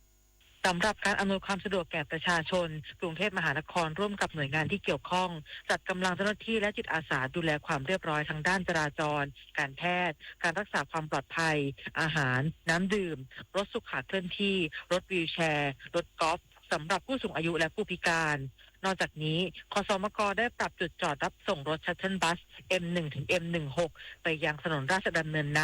พร้อมบริการเรือข้ามฟากและเรือด่วนเจ้าพระยาโดยไม่คิดค่าใช้จ่ายเพื่อให้ประชาชนสามารถเดินทางมากราบถวายบังคมพระบรมศพได้อย่างสะดวกและทั่วถึงชวิสาปทุมมารายงานที่ประชุมศูนย์ปฏิบัติการแก้ไขสถานการณ์ฉุกเฉินอุทกภัยติดตามความคืบหน้าการฟื้นฟูระบบประปาในพื้นที่อำเภอหาดใหญ่พบว่าการแจกจ่ายน้ำประปาบางส่วนยังติดขัดคาดว่าจะใช้เวลาซ่อมแซมระบบจ่ายน้ำประมาณ 3-5 วันนายพระดอน ปริศนานันทกุลรัฐมนตรีประจำสำนักนายกรัฐมนตรีเป็นประธานการประชุมศูนย์ปฏิบัติการแก้ไขสถานการณ์ฉุกเฉินอุทกภัยซึ่งมีนางสาวสุภมาศอิสระภักดีรัฐมนตรีประจำสำนักนายกรัฐมนตรีเข้าร่วมด้วยโดยได้ติดตามความคืบหน้าการฟื้นฟูระบบประปาในพื้นที่อำเภอหาดใหญ่ซึ่งผู้แทนการประปาส่วนภูมิภาคเขต 5 รายงานว่าระดับน้ำท่วมขังบนถนนหลายสายเริ่มลดลงและสามารถเดินเครื่องผลิตน้ำได้บางส่วนรวมถึงทยอยเปิดจ่ายน้ำในบางพื้นที่แล้วเช่นถนนศรีภูวนาถบริเวณห้างสรรพสินค้าเซ็นทรัลหาดใหญ่สวนสาธารณะเทศบาลนครหาดใหญ่พื้นที่เกาะหมีและบริเวณใกล้เคียงนายพระดอนยังได้รายงานว่าปัจจุบันมีโรงผลิตน้ำที่สามารถเดินระบบได้2แห่งซึ่งรองรับการจ่ายน้ำในพื้นที่อำเภอหาดใหญ่และพื้นที่ส่วนใหญ่ของจังหวัดสงขลาแต่ยังไม่สามารถให้บริการได้เต็มประสิทธิภาพซึ่งขณะนี้สามารถจ่ายน้ำได้เพียง15%ของพื้นที่และอยู่ระหว่างการตรวจสอบสภาพเครื่องสูบน้ำรวมถึงการซ่อมแซมอุปกรณ์ที่ได้รับผลกระทบจากอุทกภัยทั้งนี้คาดว่าจะใช้เวลาซ่อมแซมระบบการจ่ายน้ำประมาณ 3-5 วันแต่จะเร่งดำเนินการอย่างเต็มกำลังให้แล้วเสร็จโดยเร็วที่สุดโดยเฉพาะพื้นที่สำคัญเช่นโซนสนามบินคาดว่าจะสามารถจ่ายน้ำได้ภายในช่วงเย็นของวันนี้ศักดิ์สิทธิ์ประดับศิลป์รายงานจังหวัดสงขลาระดมกำลังฟื้นฟูเมืองหาดใหญ่ต่อเนื่องหลังสถานการณ์น้ำท่วมคลี่คลายบิ๊กคลีนนิ่งแบ่ง4โซนเร่งคืนความเรียบร้อยภายใน7วันนายจิรวัตร มณีโชติรองผู้ว่าราชการจังหวัดสงขลานำส่วนราชการหน่วยงานท้องถิ่นระดมกำลังลงพื้นที่ปฏิบัติการฟื้นฟูและทำความสะอาดเมืองหาดใหญ่บิ๊กคลีนนิ่งบริเวณพุทธมณฑลจังหวัดสงขลาหลังน้ำท่วมคลี่คลายเพื่อคืนความเป็นระเบียบเรียบร้อยให้เมืองช่วยให้ประชาชนกลับมาใช้ชีวิตประจำวันได้อย่างสะดวกมากยิ่งขึ้นซึ่งปฏิบัติการฟื้นฟูและทำความสะอาดเมืองครั้งนี้ได้วางแผนแบ่งช่วงเวลาอย่างเป็นระบบโดยช่วงกลางวันเน้นฉีดล้างและทำความสะอาดภายในตรอกซอกซอยและชุมชนซึ่งเป็นพื้นที่ที่ได้รับผลกระทบจากน้ำท่วมมากที่สุดขณะที่ช่วงกลางคืนเน้นกวาดล้างและฉีดล้างถนนสายหลักเพื่อลดผลกระทบต่อการจราจรและการสัญจรของประชาชนนอกจากนี้การดำเนินงานได้แบ่งพื้นที่ปฏิบัติการออกเป็น4โซนเพื่อความคล่องตัวในการบริหารกำลังคนและเครื่องจักรและเพื่อให้การทำงานมีประสิทธิภาพสูงสุดด้านนายสุพิษพิทักษ์ธรรมนายกองค์การบริหารส่วนจังหวัดสงขลากล่าวว่าทุกภาคส่วนได้ร่วมมือกันอย่างเต็มกำลังโดยตั้งเป้าหมายให้การทำความสะอาดเมืองแล้วเสร็จภายใน7วันเพื่อให้ประชาชนกลับมาใช้ชีวิตประจำวันได้ตามปกติโดยเร็วเพื่อให้เมืองหาดใหญ่กลับสู่สภาพปกติอย่างเต็มรูปแบบโดยเร็วด้านกรมควบคุมมลพิษระดมกำลังจัดการปัญหาขยะและน้ำเสียในจังหวัดสงขลาหลังน้ำลดพร้อมหาพื้นที่พักขยะชั่วคราวเพื่อคัดแยกและนำไปกำจัดอย่างถูกต้องนายสุรินทร์วรกิจธำรงอธิบดีกรมควบคุมมลพิษกล่าวว่ากรมควบคุมมลพิษได้เร่งระดมกำลังจัดการปัญหาขยะและน้ำเสียในจังหวัดสงขลาหลังระดับน้ำท่วมลดลงเพื่อช่วยเหลือพื้นที่ประสบอุทกภัยเร่งด่วนทั้งการเตรียมน้ำหมักชีวภาพสำหรับฟื้นฟูน้ำเสียเน่าเหม็นหลังน้ำลดการประสานหาพื้นที่รองรับขยะที่เกิดจากน้ำท่วมการตรวจสอบความเสียหายของระบบกำจัดขยะและระบบบำบัดน้ำเสียเพื่อให้คำแนะนำด้านวิชาการในการฟื้นฟูซึ่งจังหวัดสงขลามีพื้นที่ประสบภัยรวม10อำเภอทำให้มีปริมาณขยะจำนวนมากจากบ้านเรือนที่ถูกน้ำท่วมทั้งนี้จากการตรวจสอบสถานที่กำจัดขยะมูลฝอยในจังหวัดสงขลาที่เปิดดำเนินการอยู่4แห่งพบยังมีความสามารถรองรับขยะได้รวมกว่า 25,000 ตันจึงได้จัดเตรียมพื้นที่ 5-10 ไร่สำหรับพักกองขยะเพื่อคัดแยกและนำไปกำจัดอย่างถูกต้องอธิบดีกรมควบคุมมลพิษกล่าวด้วยว่าจะประสานให้จังหวัดสงขลาและอปท.ในพื้นที่จัดตั้งจุดพักขยะชั่วคราวใกล้ชุมชนเพิ่มเติมเพื่อให้ประชาชนสามารถนำขยะออกจากบ้านเรือนได้รวดเร็วพร้อมประสานภาคเอกชนเข้ามาช่วยคัดแยกลดขยะและนำขยะไปใช้ประโยชน์โดยพร้อมสนับสนุนการทำงานร่วมกับทุกหน่วยงานอย่างเต็มกำลังเพื่อเร่งฟื้นฟูคุณภาพสิ่งแวดล้อมและความเป็นอยู่ของประชาชนในจังหวัดสงขลาให้กลับสู่ภาวะปกติโดยเร็วที่สุดปิยาพันธ์ยางเทียนรายงานสำนักงานตำรวจแห่งชาติจัดระบบศูนย์ปฏิบัติการพิสูจน์เอกลักษณ์บุคคลจังหวัดสงขลารองรับการตรวจพิสูจน์ผู้สูญเสียจากเหตุอุทกภัยภาคใต้เน้นถูกต้องรวดเร็วเป็นไปตามมาตรฐานสากลพลตำรวจเอกสำราญนวลมารองผู้บัญชาการตำรวจแห่งชาติเปิดเผยว่าจากการติดตามการจัดระบบชันสูตรพลิกศพการพิสูจน์เอกลักษณ์บุคคลและการติดตามคนสูญหายจากเหตุอุทกภัยที่โรงพยาบาลสงขลานครินทร์มอ.วิทยาเขตหาดใหญ่จังหวัดสงขลาได้มีการระดมทีมแพทย์นิติเวชเจ้าหน้าที่พิสูจน์หลักฐานตำรวจและตำรวจภูธรภาค 9ร่วมปฏิบัติงานณศูนย์ปฏิบัติการพิสูจน์เอกลักษณ์บุคคลเพื่อรองรับสถานการณ์ที่มีผู้เสียชีวิตจำนวนมากโดยกำหนดกรอบการทำงานให้เป็นไปตามมาตรฐานถูกต้องตามกฎหมายและสามารถส่งมอบร่างผู้เสียชีวิตคืนสู่ญาติได้อย่างรวดเร็วซึ่งที่ศูนย์พิสูจน์เอกลักษณ์บุคคลจะมีขั้นตอนการทำงานตั้งแต่การรับแจ้งความคนหายการรับร่างเข้าสู่กระบวนการตู้คอนเทนเนอร์เก็บรักษาร่างไปจนถึงการตรวจพิสูจน์โดยการบริหารจัดการได้แบ่งกลุ่มผู้เสียชีวิตออกเป็น3กลุ่มเพื่อความรวดเร็วได้แก่กลุ่มที่ส่งต่อมาจากโรงพยาบาลขนาดเล็กส่วนใหญ่ระบุตัวตนได้หรือมีใบรายงานการตายแล้วสามารถทยอยส่งมอบญาติได้ทันที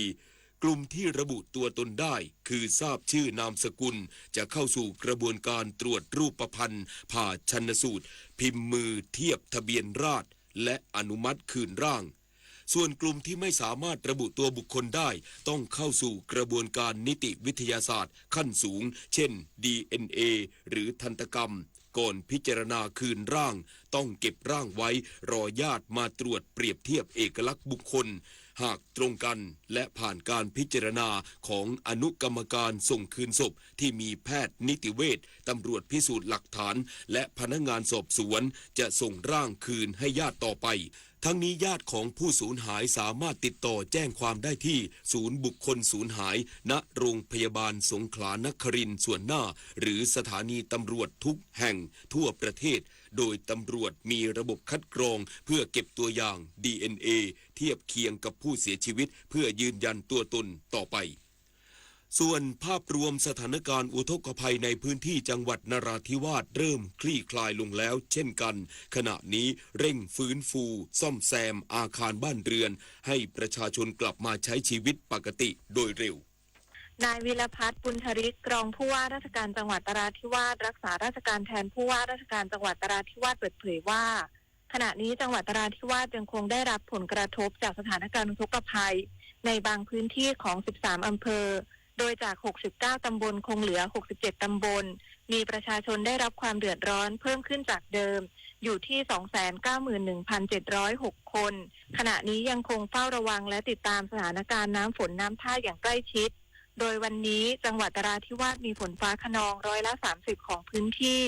ส่วนมากบริเวณอำเภอเมืองนราธิวาสตากใบสุไหงปาดีสุไหงโกลกและแว้งทางด้านสถานการณ์น้ำท่า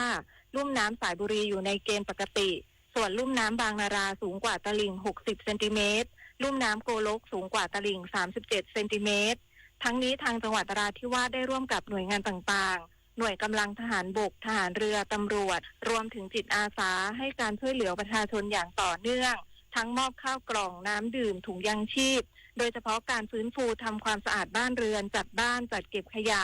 อีกทั้งฟื้นฟูสิ่งสาธารณประโยชน์อาทิหน่วยเฉพาะกิจกรมทหารพรานที่45จัดกำลังพลจิตอาสาทำความสะอาดโรงเรียนบ้านตราแดะตำบลบางโงสโตอำเภอระแงะหลังได้รับผลกระทบจากสถานการณ์อุทกภัยในห้วงที่ผ่านมาเพื่อให้สามารถเปิดทำการเรียนการสอนได้ตามปกติต่อไปปพิชญานันท์ เทพรักษ์ สวท นราธิวาสรายงานด้านรัฐมนตรีช่วยว่าการกระทรวงเกษตรและสหกรณ์สั่งเร่งช่วยเหลือประชาชนและฟื้นฟูพื้นที่ที่ประสบอุทกภัยในพื้นที่จังหวัดนราธิวาสนายอามิน มายุโซรัฐมนตรีช่วยว่าการกระทรวงเกษตรและสหกรณ์เปิดเผยว่าได้มอบหมายให้ศูนย์ซ่อมสร้างเพื่อชุมชนหรือ Fix It Center ของสถานศึกษาในสังกัดสำนักงานคณะกรรมการการอาชีวศึกษาร่วมกับสถาบันพัฒนาฝีมือแรงงาน25นราธิวาสซ่อมอุปกรณ์ไฟฟ้าและยานพาหนะช่วยเหลือผู้ประสบอุทกภัยหากมีความต้องการอะไรเพิ่มเติมให้แจ้งมาที่ตนซึ่งจะสั่งการให้ทันทีอย่างเต็มที่เต็มความสามารถเพื่อประหยัดค่าใช้จ่ายให้กับประชาชนให้ได้มากที่สุดนอกจากนี้ให้ทั้ง13อำเภอในพื้นที่มีศูนย์เซ็นเตอร์คอยรับเรื่องร้องทุกข์ร้องเรียนและสามารถช่วยเหลือประชาชนได้อย่างแท้จริงผมอยากจะให้ทุกๆอำเภอมีศูนย์ที่สามารถช่วยเหลือพี่น้องประชาชนได้จริงนะครับมี call center นั่งอยู่คอยรับเรื่องของชาวบ้านสัก 4-5 เบอร์โทรนะครับและประชาสัมพันธ์ให้ชาวบ้านทุกท่านทุกกลุ่มทุกช่วงวัยได้รู้จริงๆนะครับแล้วก็ในส่วนของเมื่อเรามีศูนย์เซ็นเตอร์ที่สามารถใช้งานได้จริงๆเนี่ยเราก็สามารถควบคุมทั้งกลุ่มจิตอาสากลุ่มต่างๆที่ต้องการจะไปช่วยเหลือสามารถสื่อสารกันได้จะได้ไม่ซ้ำซ้อนนะครับส่วนรัฐมนตรีประจำสำนักนายกรัฐมนตรีกำหนดแผนป้องกันอุทกภัยพร้อมบูรณาการทุกหน่วยงานเพื่อป้องกันปัญหาในระยะยาวนายสันติปิยทัศน์รัฐมนตรีประจำสำนักนายกรัฐมนตรีเปิดเผยว่าจากการลงพื้นที่จังหวัดตรังเพื่อตรวจเยี่ยมและติดตามสถานการณ์น้ำท่วมได้กำหนดแผนป้องกันน้ำท่วมซ้ำในระยะยาวขณะนี้ภาครัฐได้เร่งดำเนินมาตรการฉุกเฉินทั้งการอพยพประชาชนการจัดตั้งศูนย์พักพิงและการระบายน้ำ จนสถานการณ์เริ่มคลี่คลายเข้าสู่ภาวะปกติ แต่ยังคงต้องติดตามสถานการณ์อย่างใกล้ชิดต่อเนื่องพร้อมขอให้ประชาชนรับฟังประกาศแจ้งเตือนภัยจากหน่วยงานรัฐและติดตามพยากรณ์อากาศจากกรมอุตุนิยมวิทยาเพื่อเตรียมความพร้อมได้ทันเวลาส่วนแผนระยะยาวจำเป็นต้องดำเนินการสร้างแก้มลิงและคลองระบายน้ำควบคู่กับการปรับปรุงโครงสร้างพื้นฐานและการฟื้นฟูพื้นที่ต้นน้ำโดยบูรณาการความร่วมมือจากทุกหน่วยงานเพื่อให้ประชาชนมีความปลอดภัยและลดความเสียหายได้อย่างยั่งยืนทั้งนี้ภาพรวมสถานการณ์อุทกภัยภาคใต้9จังหวัดระดับน้ำลดลงทุกพื้นที่กรมป้องกันและบรรเทาสาธารณภัยร่วมกับจังหวัดเร่งฟื้นฟูพื้นที่ภายหลังน้ำลดอย่างต่อเนื่อง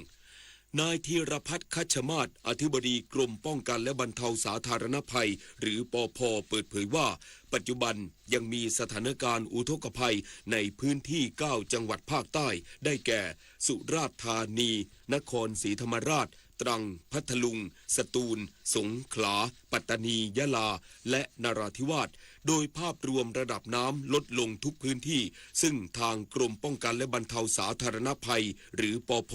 จะติดตามสถานการณ์อย่างใกล้ชิดรวมทั้งประสานการให้ความช่วยเหลือประชาชนอย่างต่อเนื่องและเร่งฟื้นฟูพื้นที่เพื่อให้สถานการณ์กลับเข้าสู่ภาวะปกติโดยเร็วเน้นบรรเทาความเดือดร้อนในชีวิตประจำวันของประชาชนทั้งการจัดตั้งโรงครัวจิตอาสาโรงครัวสนามและโรงครัวพระราชทานเพื่อประกอบอาหารกล่องแจกจ่ายให้แก่ผู้ประสบภัยพร้อมระดมและแจกจ่ายถุงยังชีพน้ำดื่มข้าวกล่องและสิ่งของจำเป็นอื่นๆเช่นยารักษาโรคเวชภัณฑ์ให้กับประชาชนในทุกจังหวัดที่ประสบภัยการจัดตั้งศูนย์พักพิงชั่วคราวการระดมเครื่องสูบน้ำแบบต่างๆรถบรรทุกเครื่องสูบน้ำระยะไกลและเครื่องผลักดันน้ำจำนวนมากจากศูนย์ปภ.เขตต่างๆติดตั้งในหลายจุดเพื่อเร่งระบายน้ำออกจากพื้นที่รวมทั้งการก่อสร้างสะพานไม้ชั่วคราวเพื่อให้ประชาชนสามารถสัญจรได้แผ่นดินหมองท้องฟ้าหม่นสายชนให้แสนอาลัยสมเด็จพระพันปีหลวงน้อมสำนึกพระคุณล้นท้นแด่ดวงพระเสด็จสู่แดนสวงล่วงนิรันดร์ปวงประชาน้อมสำนึกในพระมหากรุณาธิคุณเป็นล้นพ้นอันหาที่สุดมิได้ข้าพระพุทธเจ้าคณะผู้บริหารข้าราชการและเจ้าหน้าที่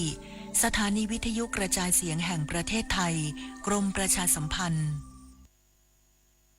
การรถไฟแห่งประเทศไทยเข้าตรวจสอบสภาพทางเสริมความแข็งแรงของทางรถไฟที่ได้รับผลกระทบจากอุทกภัยจนกลับมาอยู่ในสภาพพร้อมใช้งานและเปิดเดินรถในพื้นที่ภาคใต้ตอนล่างเพิ่มอีก4ขบวนและปรับเปลี่ยนสถานีต้นทางปลายทางเพิ่มอีก1ขบวน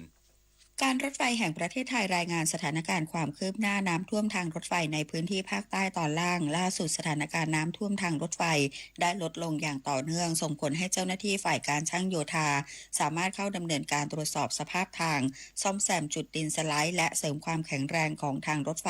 จนกลับมาอยู่ในสภาพพร้อมใช้งานได้แล้วจึงสามารถเปิดให้บริการเดินรถช่วงอำเภอห้วยยอดถึงจังหวัดตรังและช่วงชุมทางทุ่งสงถึงจังหวัดพัทลุงได้ตามปกติส่งผลให้ในวันนี้มีการเปิดเดินรถตามปกติไปกลับเพิ่มอีก4ขบวนได้แก่ขบวนรถด่วนเส้นทางกรุงเทพอภิวัตรตรังกรุงเทพอภิวัตรและขบวนรถเร็วเส้นทางกรุงเทพอภิวัตรกันตังกรุงเทพอภิวัตรและปรับเปลี่ยนสถานีต้นทางปลายทางเพิ่มเติมไปกับในขบวนรถเร็วเส้นทางกรุงเทพอภิวัตรยะลากรุงเทพอภิวัตรเป็นเส้นทางกรุงเทพอภิวัตรพัทลุงกรุงเทพอภิวัตรจะเริ่มในวันที่ 1-2 ธันวาคมนี้สำหรับเส้นทางชุมทางหาดใหญ่แม้ระดับน้ำจะเริ่มลดลงแต่จากการลงพื้นที่ตรวจสอบเส้นทางพบว่าช่วงสถานีบ้านต้นโดนถึงชุมทางหาดใหญ่ได้รับความเสียหายหลายจุดคันทางรถไฟถูกน้ำกัดเซาะจนขาดหินโรยทางสูญหายจำนวนมากอุปกรณ์ยึดเหนี่ยวรางและส่วนประกอบต่างๆชำรุดเสียหายการรถไฟต้องดำเนินการซ่อมแซมอย่างเร่งด่วนเพื่อให้สามารถเปิดให้บริการได้อย่างปลอดภัยสูงสุดนพศรแก้วคำรายงาน รัฐมนตรีว่าการกระทรวงพาณิชย์มอบหมายกรมการค้าภายในประสานผู้ผลิตและห้างวัสดุก่อสร้างลดราคาสินค้าและบริการซ่อมแซมบ้านเรือนภาคใต้สูงสุด80%ช่วยฟื้นฟูบ้านเรือนร้านค้าหลังน้ำลดนางสุปจีสุธรรมพันธ์รัฐมนตรีว่าการกระทรวงพาณิชย์เปิดเผยว่าภายหลังวิกฤตน้ำท่วมในหลายพื้นที่ของภาคใต้ซึ่งสร้างความเสียหายอย่างหนักต่อบ้านเรือนร้านค้าและกิจการโดยเฉพาะในพื้นที่อำเภอหาดใหญ่จังหวัดสงขลาที่เผชิญน้ำท่วมฉับพลันและน้ำท่วมขังหลายวันขณะนี้พื้นที่ต่างๆได้เข้าสู่ช่วงฟื้นฟูซ่อมแซมและทำความสะอาดบ้านเรือนอย่างเร่งด่วนเพื่อเป็นการช่วยเหลือพี่น้องประชาชนในช่วงฟื้นฟูจึงมอบหมายให้กรมการค้าภายในเร่งประสานความร่วมมือกับผู้ผลิตสินค้าและห้างวัสดุก่อสร้างรายใหญ่ร่วมจัดแคมเปญลดราคาสินค้าที่จำเป็นต่อการฟื้นฟูบ้านเรือนโดยลดราคาสูงสุดถึง80%ระยะเวลา1เดือนพร้อมเสริมสต็อกสินค้าและขยายกำลังการกระจายลงสู่40สาขาในพื้นที่ภาคใต้ครอบคลุมอำเภอหาดใหญ่จังหวัดสงขลา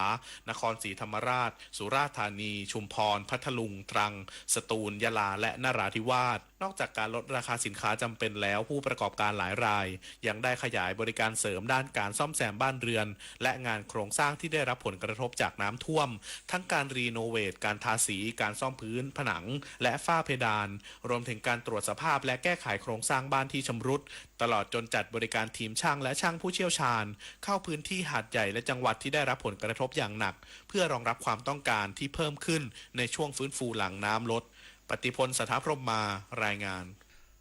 สำนักงานประกันสังคมพร้อมจ่ายเงินชดเชยให้ผู้ประกันตนและออกมาตรการช่วยเหลือนายจ้างที่ประสบภัยน้ำท่วมในภาคใต้ทุกมาตราได้ตามสิทธินางนิยดาเสนีมโนมัยรองเลขาธิการสำนักงานประกันสังคมในฐานะโฆษกสำนักงานประกันสังคมกล่าวถึงมาตรการช่วยเหลือและฟื้นฟูผู้ประกันตนและสถานประกอบการในพื้นที่ประสบอุทกภัยภาคใต้ว่ากรณีผู้ประกันตนที่อยู่ในระบบการจ้างงานตามมาตรา33หากสถานประกอบการปิดกิจการเกิน6เดือนแต่ยังคงประกอบการอยู่จะได้รับสิทธิกรณีว่างงานสุดวิสัยโดยสำนักงานประกันสังคมจะจ่ายเงินชดเชยในอัตรา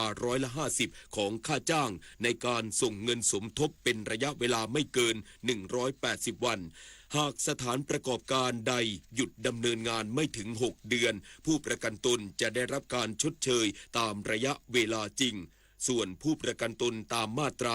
39และ40ที่ได้รับบาดเจ็บหรือเจ็บป่วยสามารถเข้ารับการรักษาพยาบาลได้ตามสิทธิ์พร้อมทั้งมีข้อยืดหยุ่นกรณีผู้ป่วยโรคไตสามารถลดขั้นตอนการยื่นเอกสารได้กรณีผู้ประกันตนเสียชีวิตจะได้รับค่าจัดการศพของแต่ละมาตราได้ตามสิทธิ์เช่นกันหากเอกสารเสียหายหรือสูญหายจากน้ำท่วมเพียงแจ้งหมายเลขบัตรประจำตัวประชาชนต่อเจ้าหน้าที่ได้ทันที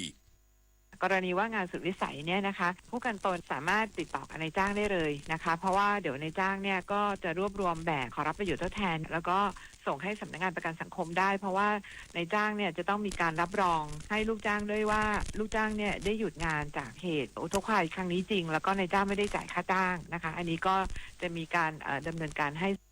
กระทรวงการพัฒนาสังคมและความมั่นคงของมนุษย์ร่วมกับภาคีเครือข่ายจัดกิจกรรมเฉลิมฉลองวันอาสาสมัครสากลประจำปี 2568 ผลักดันจิตอาสาขับเคลื่อนสังคมนางสาวสุนีศรีสง่าตระกูลเลิศรองปลัดกระทรวงการพัฒนาสังคมและความมั่นคงของมนุษย์หรือพม.เปิดเผยว่ากระทรวงพม.ร่วมกับกระทรวงการต่างประเทศสำนักงานผู้ประสานงานสหประชาชาติประจำประเทศไทยหรือ UNRC โครงการอาสาสมัครแห่งสหประชาชาติหรือ UNV โครงการพัฒนาแห่งสหประชาชาติหรือ UNDP และภาคีเครือข่ายจัดกิจกรรมเฉลิมฉลองวันอาสาสมัครสากลประจำปี 2568 International Volunteer Day 2025 ภายใต้แนวคิด Every Contribution Matter ทุกการให้มีความหมายซึ่งในปัจจุบันประเทศไทยมีอาสาสมัครทั่วประเทศกว่า 18 ล้านคนซึ่งเป็นพลังสำคัญในการช่วยเหลือประชาชนในทุกสถานการณ์โดยเฉพาะช่วงเกิดวิกฤตที่อาสาสมัครซึ่งใกล้ชิดกับชุมชนสามารถเข้าถึงพื้นที่และให้ความช่วยเหลือได้อย่างทันท่วงทีว่า อาสาสมัครมีความสำคัญมากและจากสถิติตัวเลขของประเทศไทยเรามีอาสาสมัครถึงประมาณ18ล้านคนนะคะก็ต้องขอบคุณทางอาสาสมัครที่เป็นหนึ่งกำลังนะคะในการช่วยเหลือพี่น้องนอกจากนี้ภายในงานยังมีการจัดกิจกรรม A Ripple of Kindness โดยระดมสิ่งของที่จำเป็นสำหรับช่วยเหลือผู้ประสบภัยน้ำท่วมในอำเภอหาดใหญ่จังหวัดสงขลาเพื่อจัดส่งต่อไปยังศูนย์อาสาสมัครมหาวิทยาลัยสงขลานครินทร์นำไปช่วยบรรเทาความเดือดร้อนให้แก่ประชาชนในพื้นที่อีกด้วยภูริพัฒน์สอนการรายงานอีกสักครู่กลับมาติดตามข่าวต่างประเทศครับดูสิลูกเขาโอนกำไรมาให้แม่แล้วนะลงไป10,000เดียวได้คืนมาตั้ง15,000เลยเขาหลอกให้แม่เชื่อเพื่อให้ลงเพิ่มไงเฮ้ยแต่เขาบอกว่ารอบหน้านะจะได้มากกว่าเดิมอีกไม่รู้ละกลโกงเดิมๆแต่เหยื่อหน้าใหม่เกิดขึ้นทุกวันผู้สูงอายุสูญเงินเก็บทั้งชีวิตเพราะถูกมิจฉาชีพหลอกให้ลงทุนผ่านแอปหรือกลุ่มไลน์ช่วงแรกจ่ายจริงเพื่อให้เชื่อใจก่อนปิดเว็บหนีหายอย่าให้ความหวังกลายเป็นกับดักรู้เท่าทันสื่อรู้เท่าทันกลโกงต่อไปรับฟังข่าวต่างประเทศผู้จัดการภัยพิบัติของศรีลังการายงานว่ายอดผู้เสียชีวิตจากอิทธิพลของพายุไซโคลนดิดวาที่พัดถล่มหลายพื้นที่ของศรีลังกาเมื่อวานนี้เพิ่มขึ้นเป็นอย่างน้อย46รายและสูญหายอีกราว23รายนอกจากนี้ยังมีประชาชนเกือบ 44,000 คนที่ได้รับผลกระทบจากพายุลูกดังกล่าวทำให้ต้องอพยพประชาชนไปยังสถานที่ปลอดภัยอาทิโรงเรียนและศูนย์พักพิงชั่วคราวโดยคาดการณ์ว่าฝนจะยังคงตกหนักและมีลมกระโชกแรงที่ก่อให้เกิดน้ำท่วมสูงและดินโคลนถล่มในอีก12ชั่วโมงข้างหน้า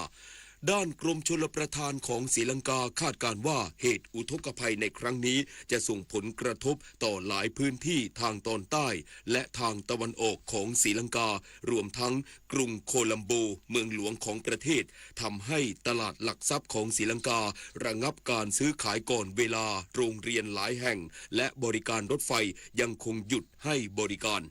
ขณะที่กองทัพและสำนักงานตำรวจเปรูระดมกำลังเจ้าหน้าที่กว่า 20,000 นายและดำเนินการประสานงานอพยพประชาชนในหลายพื้นที่ที่ได้รับผลกระทบแล้วหลังทางการศรีลังกาเตือนถึงระดับน้ำที่อาจเพิ่มสูงขึ้นในเร็ววันนี้สำนักข่าว AFP รายงานว่ารัฐบาลฮ่องกงนำโดยนายจอห์นลีผู้บริหารสูงสุดเขตบริหารพิเศษฮ่องกงพร้อมด้วยรัฐมนตรีอาวุโสและข้าราชการพลเรือนระดับสูงเข้าร่วมพิธีไว้อาลัยที่บริเวณหน้าสำนักงานใหญ่ของรัฐบาลฮ่องกงในช่วงเช้าวันนี้เพื่อไว้อาลัยแก่ผู้เสียชีวิตจากเหตุเพลิงไหม้กลุ่มอาคารที่พักอาศัยว่องฟุกคอร์ดในย่านไทโปทางตอนเหนือของเกาะฮ่องกงเมื่อวันที่ 26 พฤศจิกายนที่ผ่านมาซึ่งมีอย่างน้อย 128 รายและยังคงมีผู้สูญหายอีกกว่า 200 รายโดยจะมีการลดธงชาติจีนและฮ่องกงลงครึ่งเสาของอาคารรัฐบาลทุกแห่งเป็นระยะเวลา 3 วันตั้งแต่วันที่ 29 พฤศจิกายนถึงวันที่ 1 ธันวาคมนี้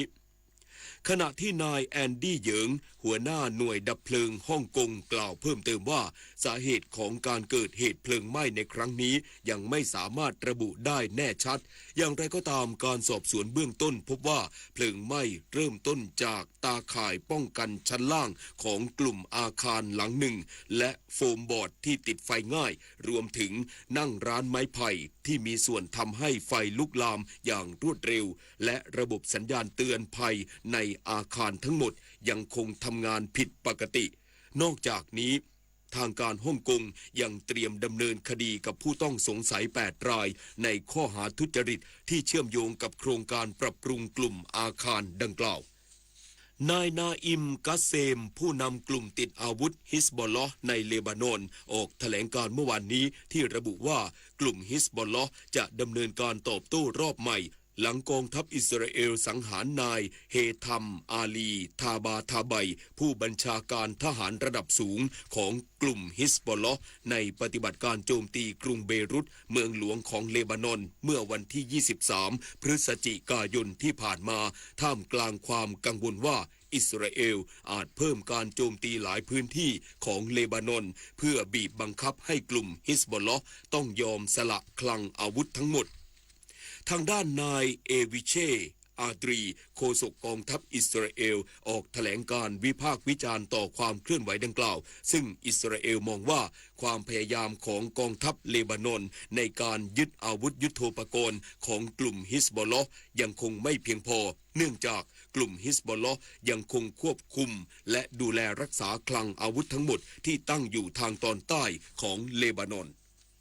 สำนักข่าวต่างประเทศรายงานโดยอ้างถ้อยแถลงของนายหวังอี้รัฐมนตรีต่างประเทศระหว่างการพบหารือกับนายโจนาธานพาเวลที่ปรึกษาด้านความมั่นคงแห่งชาติของอังกฤษที่กรุงปักกิ่งของจีนเมื่อวันศุกร์ที่ผ่านมาโดยเรียกร้องให้อังกฤษยึดมั่นในหลักการจีนเดียวพร้อมย้ำว่าจีนหวังเป็นอย่างยิ่งว่าจะคงรักษาการสื่อสารเชิงกลยุทธ์และเสริมสร้างการประสานงานที่จำเป็นกับอังกฤษความเคลื่อนไหวดังกล่าวมีขึ้นขณะที่ความขัดแย้งทางการทูตระหว่างจีนและญี่ปุ่นทวีความเครียดอย่างต่อเนื่องจากกรณีที่นางซานาเอะทาคาอิจินายกรัฐมนตรีญี่ปุ่นกล่าวว่ารัฐบาลญี่ปุ่นอาจใช้สิทธิ์ในการป้องกันร่วมหากเกิดเหตุการณ์ฉุกเฉินที่มีการใช้กำลังทหารกับเกาะไต้หวันนอกจากนี้ยังมีกรณีที่รัฐมนตรีกลาโหมญี่ปุ่นเปิดเผยว่ารัฐบาลญี่ปุ่นมีแผนจะประจำการระบบขีปนาวุธพิสัยกลางบนเกาะโยนากุนิซึ่งอยู่ห่างจากเกาะไต้หวันไปทางตะวันออกประมาณ110กิโลเมตรต่อไปรับฟังข่าวกีฬาการแข่งขันกีฬานักเรียนอาเซียนครั้งที่14ที่กรุงบันดาเสรีเบกาวันประเทศบรูไนปิดการแข่งขันอย่างเป็นทางการในพรหมพรพจน์จานนท์ผู้อำนวยการกลุ่มกีฬาระหว่างประเทศกรมพละศึกษานำคณะเจ้าหน้าที่และนักกีฬาตัวแทนนักเรียนไทยร่วมพิธีปิดซึ่งเจ้าภาพครั้งต่อไปคือประเทศอินโดนีเซียจัดที่เมืองจาการ์ตามี8ชนิดกีฬาประกอบด้วยกรีฑาแบดมินตันบาสเกตบอลบอลจักรศรีรัตน์วอลเลย์บอลว่ายน้ำเทนนิสและยิงธนูสรุปเหรียญรางวัลกีฬานักเรียนอาเซียนครั้งที่14 9เหรียญทองเป็นของอินโดนีเซียคว้าไป42เหรียญทอง30เหรียญเงิน21เหรียญทองแดงส่วนอันดับ2เป็นของไทย20เหรียญทอง24เหรียญเงิน26เหรียญทองแดงและอันดับ3มาเลเซีย14เหรียญทอง16เหรียญเงิน27เหรียญทองแดงศึกฟุตบอลอุ่นเครื่องนัดพิเศษเอเชียนออสเตรเลียฟุตบอลวีคนัดที่2ทีมฟุตบอลหญิงทีมชาติไทยรุ่นอายุไม่เกิน16ปีลงสนามพบกับออสเตรเลียหญิง U16 เกมนี้ทีมไทยนำโดยกวินธิดากิจขุนทศพร้อมด้วยพัชรมนต์แสงตาพราวนภาวิเศษชาติและมนธิดานุ่มนวลซึ่งจบเกมทีมสาวไทยเสมอกับออสเตรเลียไป1-1โดยหลังจากนี้ทีมฟุตบอลหญิงทีมชาติไทยชุด U16 จะเตรียมไปแข่งขันฟุตบอลหญิงชิงแชมป์เอเชียรุ่นอายุไม่เกิน17ปีในช่วงเดือนเมษายนปีหน้าการแข่งขันกรีฑาคนพิการนานาชาติรายการนครราชสีมาอินเตอร์เนชั่นแนลพาราแอตเลติกที่จังหวัดนครราชสีมาในรายการวีลแชร์เรซซิ่ง100เมตรชายคลาสที่54อธิวัฒน์แพงเหนือเจ้าของเหรียญเงินพาราลิมปิกเกม 2024 โชว์ฟอร์มได้อย่างยอดเยี่ยมปั่นวีลแชร์เข้าเส้นชัยเป็นอันดับ1ด้วยเวลา 13.37 วินาทีคว้าเหรียญทองพร้อมทำลายสถิติโลกเดิมของตัวเองที่ทำไว้ 13.62 วินาทีขณะที่ประวัติวะโฮรัมคืนสู่สนามอย่างยิ่งใหญ่ในรายการ 5,000 เมตรชายที่54ไปเข้าเส้นชัยเป็นคนแรกด้วยเวลา 9.40 วินาทีทำลายสถิติเดิมที่ทำไว้ 9.46 วินาทีและเพิ่งกลับมาฝึกซ้อมได้เพียง3เดือนเท่านั้นขณะที่นักกีฬาดาวเด่นรายอื่นๆทั้งชัยวัฒน์รัตนะคว้าเหรียญทองวีลแชร์เรซซิ่ง800เมตรชายด้วยเวลา 13.37 วินาทีกฤษณพงษ์ทิสุวรรณคว้าทองกรีฑา 1,500 เมตรชายด้วยเวลา4นาที 47.70 วินาทีจักรินทร์ ดำมุนีคว้าทองกรีฑา 100 เมตรชายด้วยเวลา 11.06 วินาทีเจนจิราปัญญาทิพย์คว้าทองกระโดดไกลหญิง 4.42 เมตรและพราทิพย์คำทาคว้าทองกรีฑา 100 เมตรชายรวมคลาสที่63ด้วยเวลา 12.80 วินาทีทั้งนี้ทีมชาติไทยกวาดไปทั้งสิ้น50เหรียญทอง31เหรียญเงินและ19เหรียญทองแดงครองตำแหน่งเจ้าเหรียญทองในการแข่งขันครั้งนี้โดยมีสิงคโปร์และสหรัฐอาหรับเอมิเรตส์ตามมาในอันดับ2และอันดับ3ตามลำดับวอลเลย์บอลยุวชนโดเมสติกพาวเวอร์รุ่นอายุไม่เกิน14ปีชิงชนะเลิศแห่งประเทศไทยครั้งที่9ที่โรงเรียนกีฬาจังหวัดอ่างทองผลในประเภททีมหญิงรอบรองชนะเลิศโรงเรียนเทศบาลชุมชนป้อมเพชรจังหวัดพระนครศรีอยุธยาตบเอาชนะโรงเรียนบ้านนาวันเปรียงจังหวัดประจวบคีรีขันธ์3-0เซต25-7 25-16 25-11สาวเทศบาลชุมชนป้อมเพชรผ่านเข้าไปชิงชนะเลิศกับโรงเรียนกีฬาจังหวัดอ่างทองที่ตบเอาชนะโรงเรียนเทศบาล3วัดชัยนาวาสจังหวัดสุพรรณบุรี3-0เซต25-12 25-23 25-13 ด้านทีมชายรอบรองชนะเลิศโรงเรียนกีฬาจังหวัดสุพรรณบุรีตบชนะโรงเรียนชะอำคุณหญิงเนื่องบุรีจังหวัดเพชรบุรี 3-0 เซต 25-16 25-13 25-9มันเข้าไปชิงชนะเลิศกับโรงเรียนด่านช้างวิทยาจังหวัดสุพรรณบุรีที่ตบชนะโรงเรียนวัดช่างเหล็กพิบูลเกียรติจังหวัดพระนครศรีอยุธยา 3-0 เซต 25-10 25-11 25-11 ชิงชนะเลิศกันในวันนี้จากที่คณะกรรมการจัดการแข่งขันกีฬาซีเกมครั้งที่ 33 มีมติให้ย้ายสนามแข่งขัน 10 ชนิดกีฬาจากจังหวัดสงขลาซึ่งเจอปัญหาน้ำท่วมโดยกีฬามวยย้ายมาที่สนามมวยเวทีลุมพินีฟุตบอลชายมาแข่งขันที่สนามราชมังคลากีฬาสถานหมากรุกสากลแข่งที่โรงแรมเดอะบาซ่าแบงคอกกาบัตตี้แข่งที่อาคารศูนย์ปฏิบัติการกีฬาเฉลิมพระเกียรติมหาวิทยาลัยเทคโนโลยีราชมงคลรัตนโกสินทร์วูซูแข่งที่ศูนย์ราชการแจ้งวัฒนะชั้น 2 อาคารรัฐประสาทพักดีบรรจักษ์ศรีรัตน์แข่งที่ Impact Arena เมืองทองธานีฮ4ยูโดย้ายมาที่หอประชุมราชมงคลมหาวิทยาลัยเทคโนโลยีราชมงคลธัญบุรีเปตองที่มหาวิทยาลัยวลัยลงกรณ์ในพระบรมราชูปถัมภ์คาราเต้ที่สวนสยามAmazing Park และมวยปล้ำที่ Pacific Hall จังหวัดชลบุรี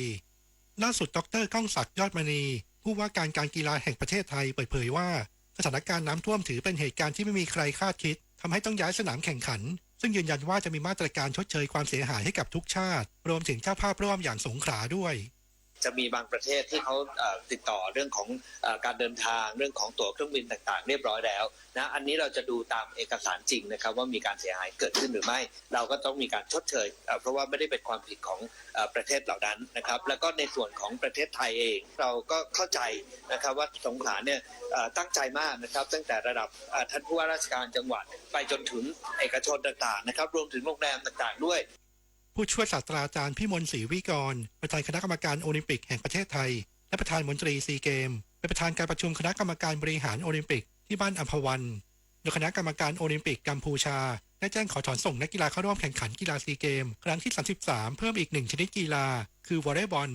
ทำให้กัมพูชาถอนแข่งขันไปแล้ว9ชนิดกีฬาซึ่งทำให้เหลือนักกีฬากัมพูชาที่จะเข้าร่วมการแข่งขันอีก12ชนิดกีฬาคือว่ายน้ำเกรทาอีสปอร์ตฟันดาบยิมนาสติกยูยิสูคิกบ็อกซิ่งเทควันโดขี่ม้าเจ็ตสกีไตรกีฬาและเทคบอล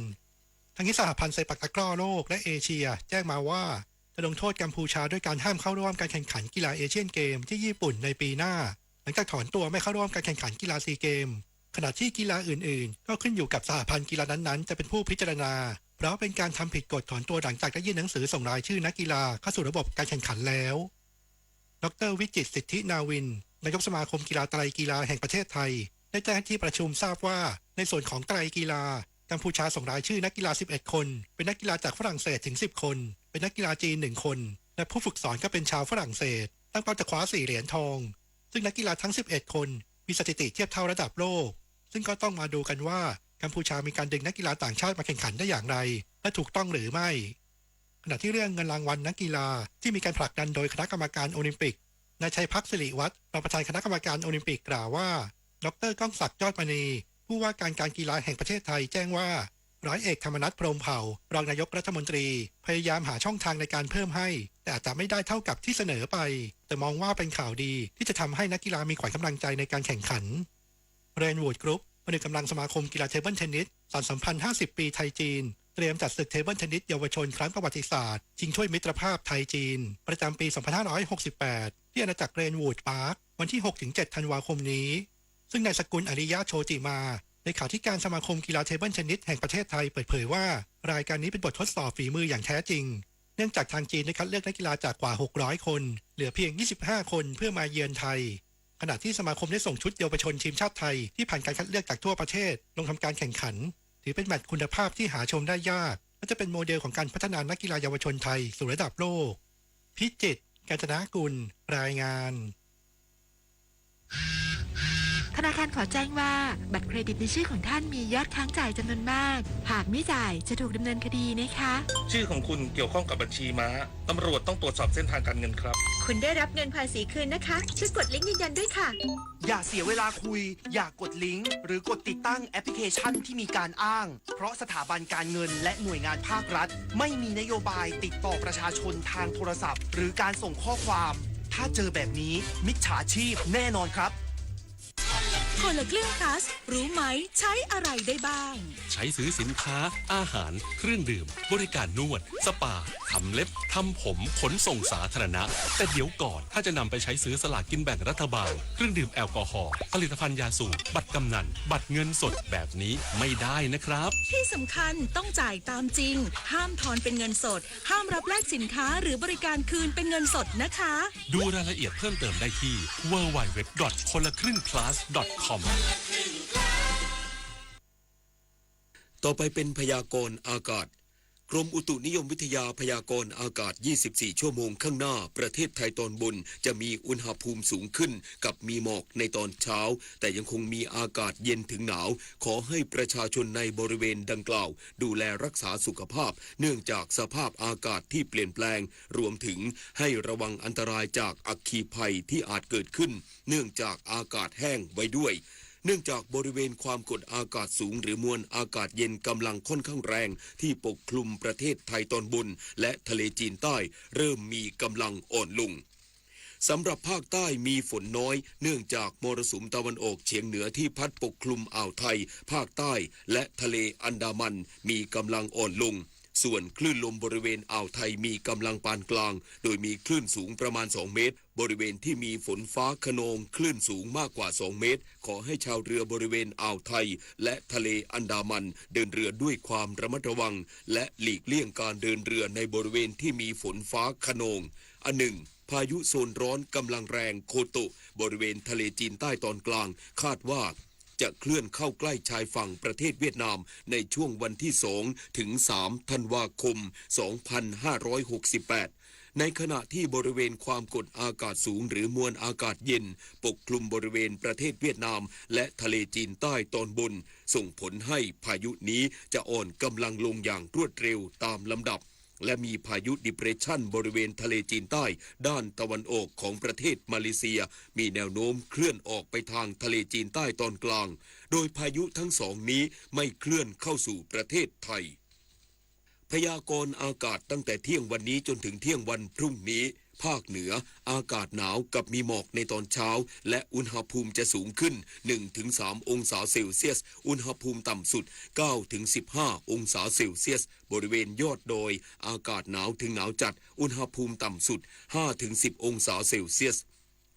ภาคตะวันออกเฉียงเหนืออากาศเย็นถึงหนาวกับมีหมอกบางในตอนเช้าและอุณหภูมิจะสูงขึ้น 2-4 องศาเซลเซียสอุณหภูมิต่ำสุด 11-16 องศาเซลเซียสบริเวณยอดภูอากาศหนาวอุณหภูมิต่ำสุด 7-11 องศาเซลเซียสภาคกลางอากาศเย็นถึงหนาวกับมีหมอกบางในตอนเช้าและอุณหภูมิจะสูงขึ้น 1-2 องศาเซลเซียสอุณหภูมิต่ำสุด 10-16 องศาเซลเซียสอุณหภูมิสูงสุด 27-30 องศาเซลเซียสภาคตะวันออกอากาศเย็นถึงหนาวกับมีหมอกบางในตอนเช้าและอุณหภูมิจะสูงขึ้น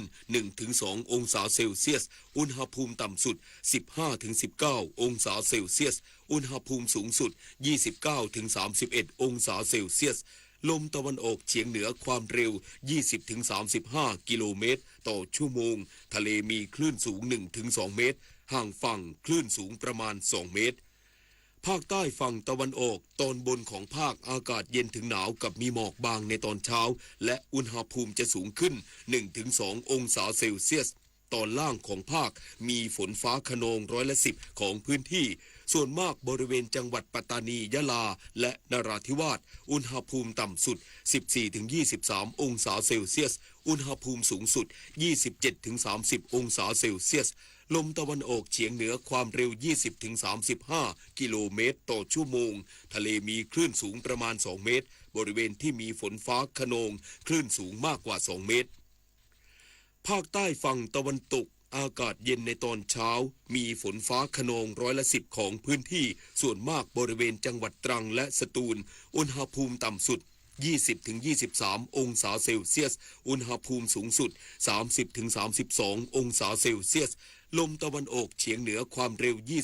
20-35 กิโลเมตรต่อชั่วโมงทะเลมีคลื่นสูง 1-2 เมตรห่างฝั่งและบริเวณที่มีฝนฟ้าคะนองคลื่นสูงมากกว่า 2 เมตร กรุงเทพมหานครและปริมณฑลอากาศเย็นถึงหนาวกับมีหมอกบางในตอนเช้าและอุณหภูมิจะสูงขึ้น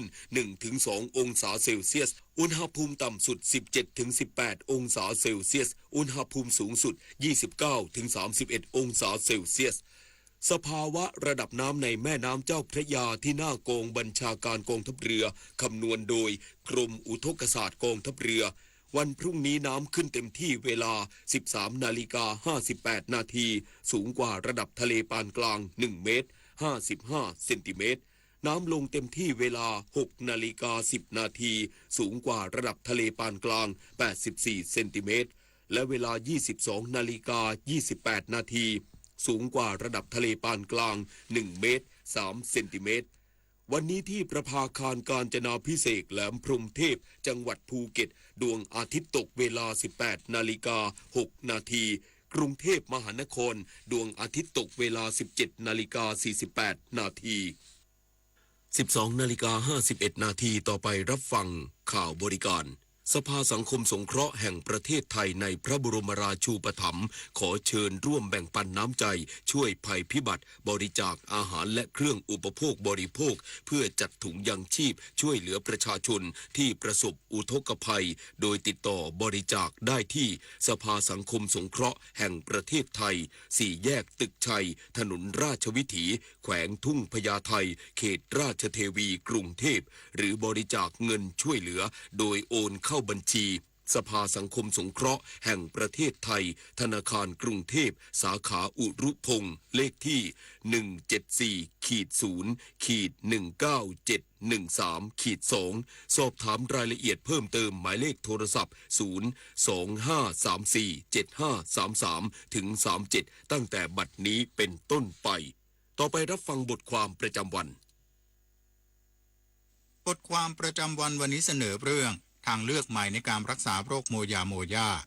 ท่านผู้ฟังครับโรคโมยาโมย่าเป็นโรคที่หลอดเลือดแดงขนาดใหญ่ซึ่งเลี้ยงสมองเกิดอาการอุดตันหรือตีบทำให้ร่างกายจะมีการปรับตัวให้มีหลอดเลือดเล็กๆเพิ่มมากขึ้นเพื่อไปเลี้ยงเนื้อสมองส่วนที่ขาดเลือดจึงทำให้เหมือนมีเส้นเลือดฝอยกระจายอยู่เต็มภายในเนื้อสมองอย่างไรก็ตามก็ยังมีเนื้อสมองบางตำแหน่งที่อยู่ในภาวะขาดเลือดหรือมีเลือดไปเลี้ยงไม่เพียงพอซึ่งทำให้มีจำนวนผู้ป่วยส่วนหนึ่งเกิดอาการอัมพฤกษ์อัมพาตได้จากภาวะสมองขาดเลือดกรมการแพทย์ให้ข้อมูลว่าสำหรับการรักษาโรคโมยาโมย่าแต่เดิมจะทำโดยการผ่าตัดนำหลอดเลือดภายนอกกะโหลกศีรษะเข้าไปวางบนผิวสมองกระตุ้นให้เนื้อสมองสร้างหลอดเลือดฝอยเพิ่มขึ้นซึ่งวิธีนี้มีผลการรักษาที่ดีแต่ยังมีผู้ป่วยอีกจำนวนมากที่ไม่ตอบสนองต่อการรักษาด้วยวิธีนี้จึงทำให้ทางประสาทศัลยแพทย์สถาบันประสาทวิทยาได้ริเริ่มการผ่าตัดบายพาสนำหลอดเลือดภายนอกกะโหลกศีรษะตัดต่อเข้ากับเส้นเลือดภายในสมองโดยตรงซึ่งเป็นการรักษาเพิ่มเติมร่วมกับวิธีการผ่าตัดนำหลอดเลือดภายนอกกะโหลกศีรษะเข้าไปวางบนผิวสมองทำให้ได้ผลลัพธ์ในการรักษาที่ดียิ่งขึ้นลดอัตราการเกิดอัมพาตและโรคหลอดเลือดสมองซ้ำอย่างไรก็ตามการผ่าตัดบายพาสนำหลอดเลือดภายนอกกะโหลกศีรษะตัดต่อเข้ากับเส้นเลือดภายในสมองโดยตรงมีความจำเป็นต้องตรวจวินิจฉัยพิเศษตรวจวัดการไหลเวียนเลือดของสมองอย่างแม่นยำโดยประสาทรังสีแพทย์สถาบันประสาทวิทยาได้พัฒนาเทคโนโลยี Blood Oxygen Level Dependent MRI หรือ BOLD MRIร่วมกับคาร์บอนไดออกไซด์สติมิวลัสซึ่งเป็นการตรวจวินิจฉัยประเมินการทำงานของหลอดเลือดสมองโดยการใช้คาร์บอนไดออกไซด์กระตุ้นให้เกิดภาวะหลอดเลือดสมองขยายตัวจากนั้นตรวจด้วย MRI สมองว่ามีบริเวณใดที่หลอดเลือดมาเลี้ยงเพียงพอหรือขาดเลือดมาเลี้ยงเนื้อสมองเป็นการยกระดับการตรวจวินิจฉัยและติดตามผลการรักษาหลังการผ่าตัดบายพาสหลอดเลือดสมองได้อย่างแม่นยำทั้งนี้จากข้อมูลสถาบันประสาทวิทยามีผู้ป่วยเข้ารับการตรวจวินิจฉัยด้วยเทคนิค BOLD MRI ทั้งหมด578รายตั้งแต่ปีพุทธศักราช 2557 จนถึงปัจจุบัน